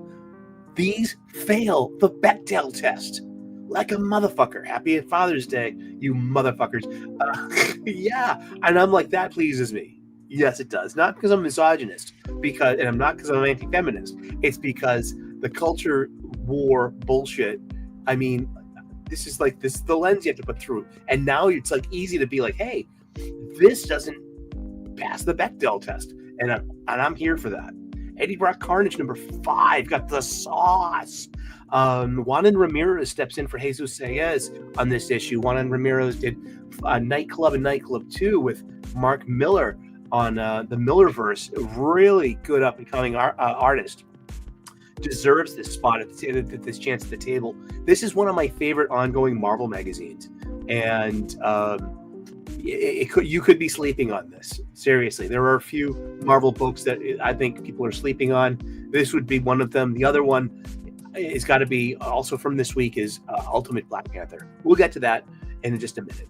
We've got Excretional X-Men number 10, written by Yves Ewing. It's this touchy-feely stuff in Chicago. It's like a dramedy, like a network TV show, and we've got 3 or 4 younger New Mutants, and they're being trained by Emma Frost and Kitty Pryde, and Kitty's gay now, and she's living with a girl, and like everything checks boxes, like the in the culture war boxes, like, you know, and it's not good, and it's a superhero book, and it's really, you know, I said it's not good at all. It's terrible. I think I got an actual headache reading it. This book should come with a coupon for Advil. There was Giant Size Spider-Man number 1, extra thick, extra priced. It's okay. It has 3 chapters. The first chapter is the best one, in my humble opinion, and it's Kevin Smith. And yes, the Kevin Smith, the director of Mallrats, Chasing Amy, Clerks 1, 2, and 3, Jay and Silent Bob reboot, and the list goes on and on. I am actually a big fan. But he said this back in Chasing Amy, a movie about comic books and comic book creators. And, you know, there's like a throwaway line in Act 1. They're at a bar throwing darts, and like, you know, comic books are basically for overweight and underweight guys who can't get laid. And there's jokes, like dick and fart jokes for overweight and underweight guys who can't get laid. And that is a big part of comic books. And this is a 30-year-old movie, so it predates all the woke and all the academic postmodernism and all the, you know, Ivy League business school grads, the people that they hired to pass the message. How is it? Oh, catch you later, and probably thank you so much for hanging out for so long, too. I hope it was worth your time, and I hope you had a good time. And smash that like button, turn on those notifications, ring that bell, smash that subscribe button if you haven't already. Well, now's your chance, especially everyone out there watching this on the replay. Now's your chance to subscribe and experience Eric O'Sullivan's YouTube channel, Reverend Sully. I try to be as hopeful and as chipper and as positive as I can be, but we're humans. But yeah, so dick and fart jokes for overweight and underweight guys who can't get laid. That's the thing from Chasing Amy. The second chapter is Mark Buckingham, and the art is kind of ruined by the color artist's inking. It could have elevated a meh story, but it's just flat and boring all around. Chip Zdarsky and Cafu had the third chapter, and it's just a lot of Everqueer coloring. Everqueer is bisexual lighting, purple, pinks, and blues. You know, that color that's everywhere, and it's associated with progressivism and lefty stuff. It really is. And I'm saying this as a member of the radical far middle. Yes, I'm in the middle. And now I started calling myself the far middle, and that got some yucks. But seeing radical far middle, maybe it's one word too many, and I have to just go back to far middle and keep the humor. Giant-sized Dark Phoenix. Rod Rice's art is freaking amazing here, but it's a Lansing and Kelly story that makes his effort moot. These are words that I said, and I mean them. Magic number 6 wasn't too terrible. The art is so sus in places and ends up being a basic bitch story about 2 bitches, Madeline Pryor and Ilyana Rasputin. Basic bitch is a term when your story is so cliche and by the numbers, and it's a rude way of putting that. It's okay story-wise. It works on its own as a standalone floppy. I'll still give it a 6.5 out of 10. It's not entirely too good either. You had the Marvel Pride United number 1 one-shot. Not only was America Chavez on the cover, she is not in this book whatsoever. The one-shot was pretty much what it was. It was bad. It was preachy. And what's up with the wordy essays? Like it starts and begins with like all these like columns of of text, and then there's an interview at the back. I guess it's okay. It starts off with, just like queer creators, unburdening themselves to the reader with, identity politics and gender politics stuff and like and alphabet stuff. But this is literally made for the alphabet people. It's not made for me. Or am I alphabet? Am I asexual? Or am I? What's the LGBTQIA? Is the I incel? Then maybe I am. But yeah, that happened. New Avengers #1 by Sam Humphries wasn't all that bad. I can finally tell my friend Carrie, the nerdy girl creates, that there's an actual comic book with Bucky being Bucky, and it works. One of her biggest things is, they're not using Bucky as a character the right way. It's just like you're ruining his character. I mean, come on. It's so easy to write him correctly. Well, this does. I like him and Natasha Romanoff, the Black Widow, as an item. They have a relationship. Yeah, they are boning. But when did they start boning? In the distant past, when he got unfrozen? Because she's got a long lifespan. Or was it after the first Red Guardian that was her husband, and then she started hooking up with Tony Stark? And before that, it was Matt Murdock, and then it was Tony Stark. And who else has she hooked up with? Wow, these people get along. They're in their imaginary love lives. I feel its release, though, is about a month or two too late to be effective with the Thunderbolts movie release. Sheesh, these are the professionals of Big Two Comics. You'd think they'd know how to do their jobs by now. Champions #6. Oh my God, this book is giving me a headache. I got nothing to say. I mean, at least Marvel is trying with all the teen heroes that they're putting out there.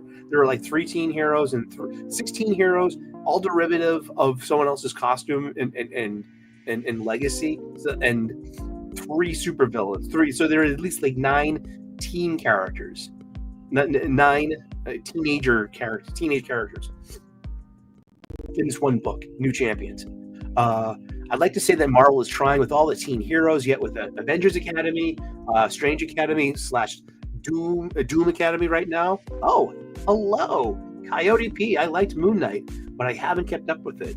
Jed McKay's Moon Knight, Fist of Khonshu, has probably been the best part of the ongoing Moon Knight, in my humble opinion. But it's too much at once for all of these young characters. You've got 9 young characters just in this book. Then you have the Avengers Assemble gang, which is probably another 6. Then you have some of them overlap too. Then you have the X-Men characters. There are young characters in all 3 X books for probably another 10 to 12 new characters. I mean, I would count them, but I don't want to go mad with insanity. We had One World Under Doom #5, and it's really skipping a whole month in release. I mean, it's a lot of wheel spinning just to get to Thor at the end. Say something salient about Doom's rule. We cannot ignore that simple fact. We cannot ignore that simply because we do not like the man, is what Thor says about it all at the end. Great big team up. Victor Von Doom sacrifices his body. He's critically injured, but he'll get better. But all the Avengers after the big battle are being like, "Are you kidding? Like, you know what I mean? How can we go along with this? This is Victor Von Doom." And even Thor's like, "Listen, what he's doing is working. We can't take that away from the guy just because we don't like him."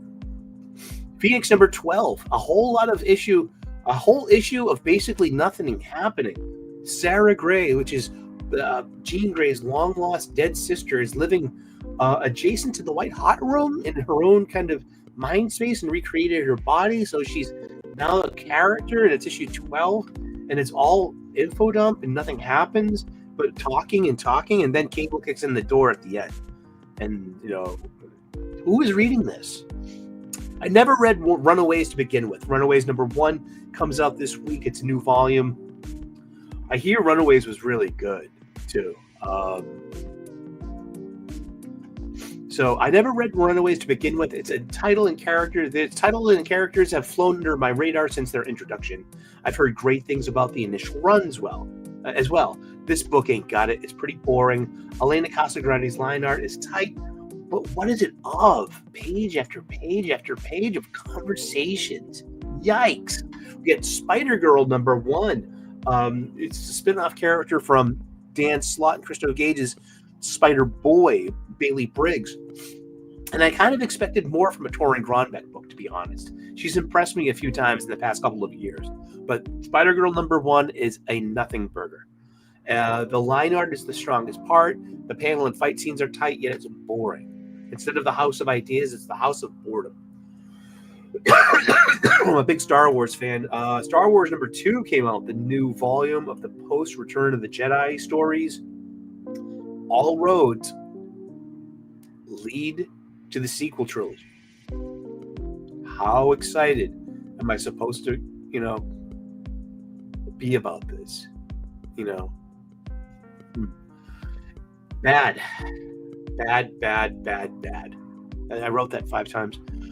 It's more flat Phil Noto art. He shouldn't stick to the photorealistic cover art. That's his best. I just don't. Very lackluster action scenes. I don't. The dumb story, and once again, Disney era Star Wars has to cherry pick the abandoned extended universe Legends canon. This time they're cherry picking the old 1977 to 1986 Marvel Star Wars Volume 1 of the original Lucas era. And the Nagai, they were from the post Return of the Jedi Marvel books, and they're being used here for the first time. And it's just that I thought the whole point of Lucas Story Group was to give them a new space to make new stories with new characters, especially new intellectual properties, which have catch on and have like giant sales. The creator has stake in. Don't ever, that's a huge part of it. The conclusion, issue #5 of 5, Star Wars: The Rise of Skywalker, the movie adaptation, 5 years late. I've been interested in the adaptation of the worst Star Wars movie ever. I saw it twice when it came out, once in 3D, alone on opening night. I read the novelization, which didn't help, and this issue was terrible. There's not a way to fix The Rise of Skywalker as a story. Yet this comic really nailed the attention deficit here. It's all over the place. It really is. And it could have been an opportunity to fine-tune and improve, maybe even given one more issue or so. But it's a consistent Disney Star Wars product. It's shoddy and not worth it. I gave it an F+. We're getting on the 2-hour mark, and I'm gonna have to wrap it up soon. We're almost there, and because it's almost supper time, I'm having steak, and it's Sunday dinner, and I hope you have one too, especially if you're a dad. And happy Father's Day! Big shout out to my stepdad, Hoppy. I love you, Wayne. We lost my mom last year, and I'm never gonna let him go because he's my stepdad. One of the things I loved in my adult life was talking about my parents. And they were very, what a nice couple. What good people, and we'll always miss her, seriously. And he'll always be my stepdad, seriously. Thank you, Hoppy Poppy. Hoppy's his last nickname, like mine, is Sully for O'Sullivan. And so I joyfully call him Hoppy Poppy. Ultimate Black Panther #17 was great. Action, intrigue, moving the story forward, simple payoff to simple setups. As T'Challa and Storm seem to be getting closer, a couple of issues ago, now we have Killmonger and Queen Okoye are getting very close now too. It's intrigue, it's love triangles, love quadrangles, it's soapy relationship notes, but it's always packed with action and superhero pose. And just it's pound for pound. It is literally one of the best Marvel superhero comic books ongoing at Marvel. That's my opinion. You don't have to share it. I think it's better than Ultimate Spider-Man. I think there's a 1-2 order there. It's Ultimate Black Panther is 1, Ultimate Spider-Man is 2, and that's in mine. Everything else falls off the cliff after that, which we'll see. With the last Marvel issue we'll talk about today is my favorite punching bag, Ultimate X-Men by Peach Momoko, and I love Peach Momoko. Ultimate X-Men #16. It's 16 issues of 0 heroic or worthy men. This is the most misandrist fucking story I've ever read. 16 issues. There's no X-Men in this. There are no costumes. There's barely, it's sure it's trying to build something new. And sure, it's coming from a very specific place, Peach Momoko, who does traditionally do girl forward. Yet girl forward doesn't mean that it has to be all bad men. There are no heroic men in there. So there are no good boys. Their boys are either they're victims. They're self-deleters. They are cruel. They are physically abusive. They're the host of the Shadow King. They're the maestro of the Children of the Atom, who's a devious, charismatic leader and one of the bad guys working for Viper. It's a really big disappointment for me. But the art in it's wonderful. The coloring, Peach Momoko does a really good job, especially with horror and creepy stuff. But to that one person that tried to call me out a couple of months ago, saying that Quanon's brother is an example of a heroic man, well, we get some payoff to that because it has a flashback with him viciously and mean punching a girl during a karate training exercise. There are 0 heroic men in this book. I don't have to like that. It's good on its. It has good qualities to it. The art, the coloring, the pacing, the panels. But the story, there are no. It's been 16 issues. We don't have a danger room. We don't have uniforms. We don't have a Professor X. We don't have. The closest thing that we have to any traditional X-Men are Quanon, Psylocke, and Surge, who is more associated with X Factor. Or is it X Force? But it's like those, and then Armor. It's herself too. And then there's mentions of Storm, Aurora in the background. She's over on Ultimate Black Panther though. But there's May Storm, who's a Japanese kind of version. Has similar powers to Storm. Whatever. There are no heroic men. And it doesn't sit well with me. And I don't have to like it. Thank you, Coyote. I hope you have a good night too. And it's a shame to hear. I like some of Peach's art, but I haven't liked her stories. Yeah. I've never tried Demon Days. I kind of, I liked her really out there Star Wars short stories. I think there's 2 of them. One in a Star Wars Vision book and another in Star Wars Black, White, and Red. And that's it for Marvel Comics this week. Let's wrap up the show and show you what I bought last week. What's in the bag? I got 6 comic books this week from my local comic book shop, the LCS. That's right, the Funny Book Bodega. I spend my money there. I get my supplies, my bags, my boards, my boxes. I don't buy them from my online supply chain. I get them at the brick and mortar mom and pop shop. The American dream in action. Small businesses. Yes, I'm agreeing to pay retail price, but guess what? I have the satisfaction of helping to know that I'm keeping my local comic book shop open. Because when they're gone, they're gone. And we've been losing local comic book shops, and we've been worrying about the health of the comic book industry. And a lot of that, if we have a healthy direct market, we would have a more healthy comic book industry. And the other way around too, it's symbiotic. Alrighty, what we got here? We've got 6 books. I gotta sneeze. Excuse me. I told you I got a cold.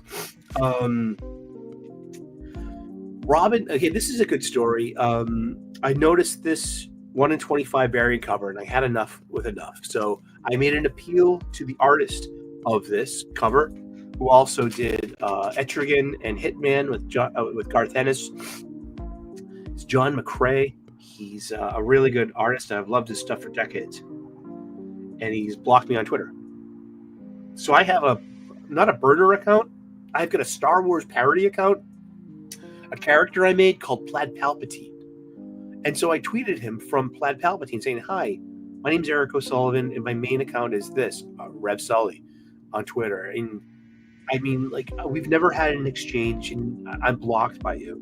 And guess what? You have this amazing 1 in 25 variant cover, and I'm not going to get it if I'm blocked. I just can't do that. And he got back to me and he was like, I didn't even know I blocked you. So I'm going to unblock you right now. And guess what? He hasn't followed me yet, but he follows Vlad Palpatine. Yeah. Yeah. Maybe a bit of a boomer moment, but written by Jeff Lemire, art by Dustin Wynn. This is the 1 in 25 variant cover of Robin and Batman, Jason Todd issue number 1. I paid $12.99 for it. And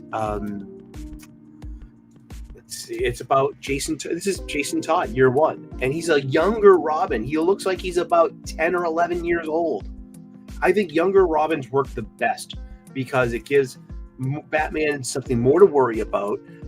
Kids can basically, kid characters are an avatar. You know, back in the Silver and Bronze Age and the Copper Age, these teen sidekicks, kid sidekicks were a big deal for the young viewers because that was kind of like your placeholder, this like kind of like avatar skin that you could exist in the DC or Marvel universe as an imaginary kid sidekick to your favorite hero. So this is the second Robin, Jason Todd, my favorite Robin in a way. I was a kid in 1983.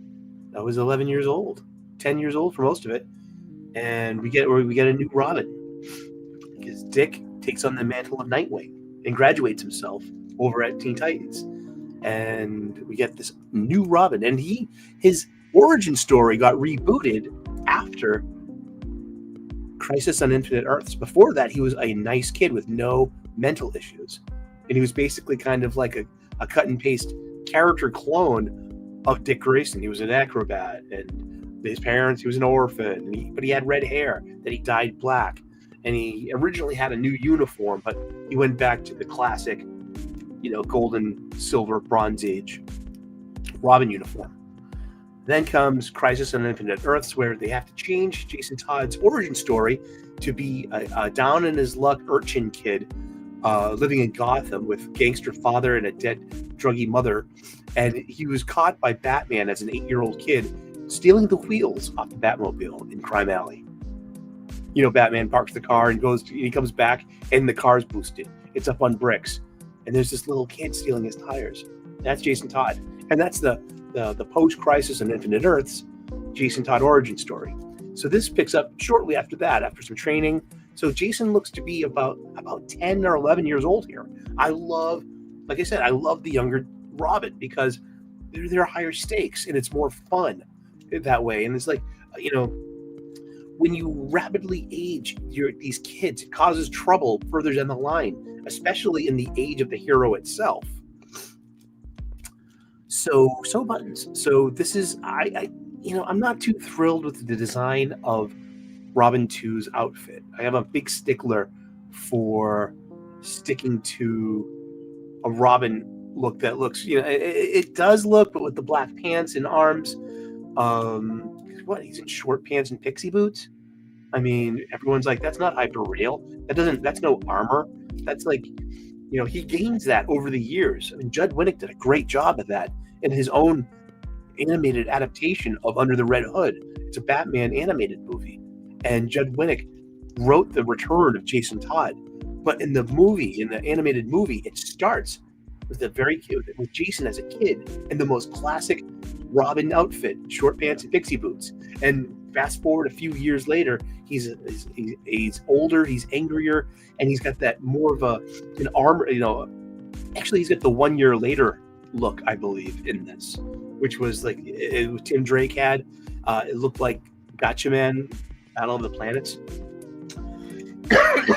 I'm not going to get issue 2, but I'm glad I picked up something new off the shelf. Unbidden. Aquaman number 6. Number 6 by Jeremy Adams. We got a new artist, Shelfer. And it works. It's very cartoony, very good art, very good panel progressions. It's Michael Shelfer. And let me look at that splash page. That's really cool. And it's giving Aquaman some gusto and some verve. It's a really good story. Jeremy Adams is a modern master at DC Comics, and he's locked up as an exclusive for a number of years as well. Coming again one time more to Jeremy Adams, who is writing Green Lantern. And this is his Green Lantern Corps spinoff, issue 5. He shares writing duties with Morgan Hampton, and she's a young lady of color. So we got lots of, this is, it's great art by V. Ken Marion. He's a friend of the Aficionados show.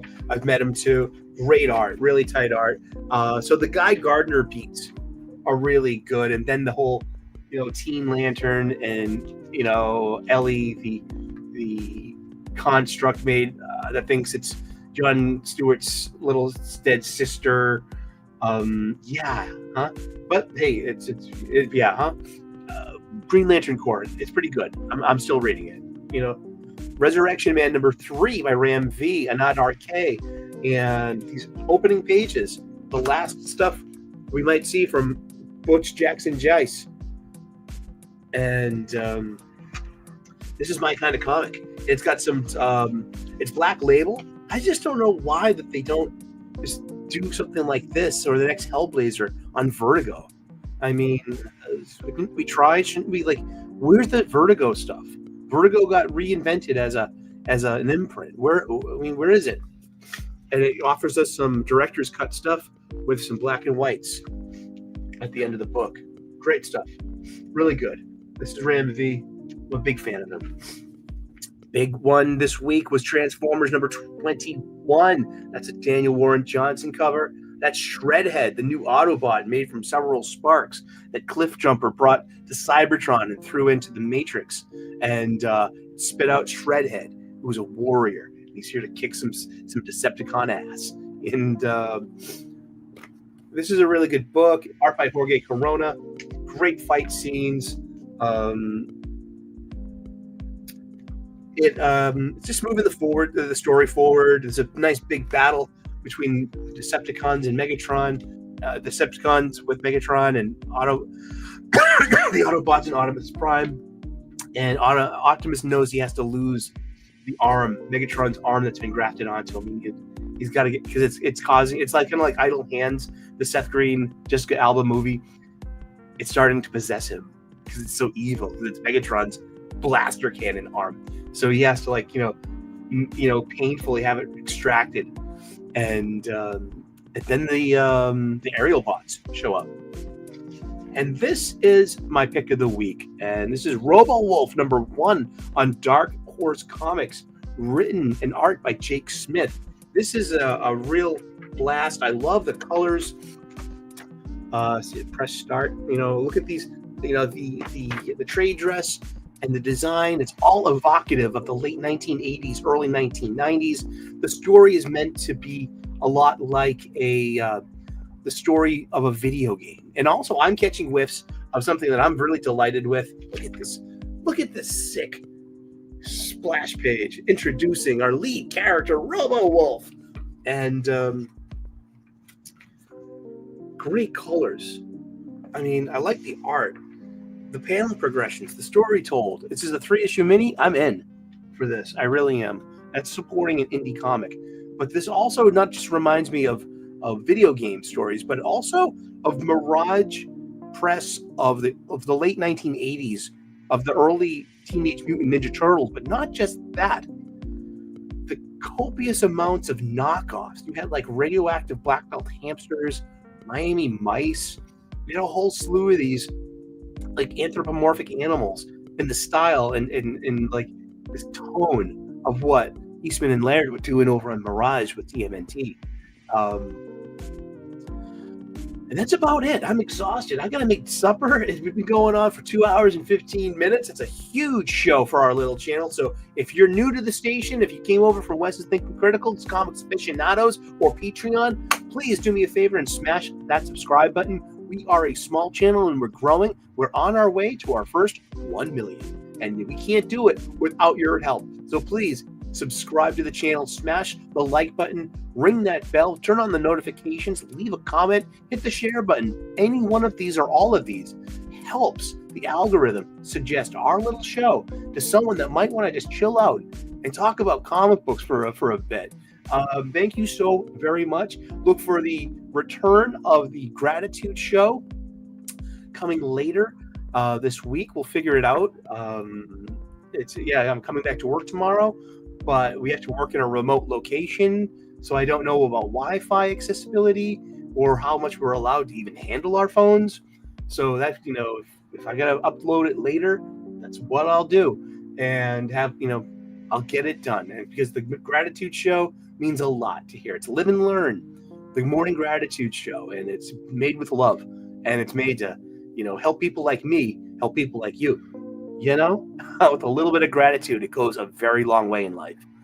We do food content. We'll be doing more coming soon. And that's about it. So God bless. Namaste. Good luck. And we will see you in those funny pages. Ciao. Bye-bye. Yes. Make a Pikachu.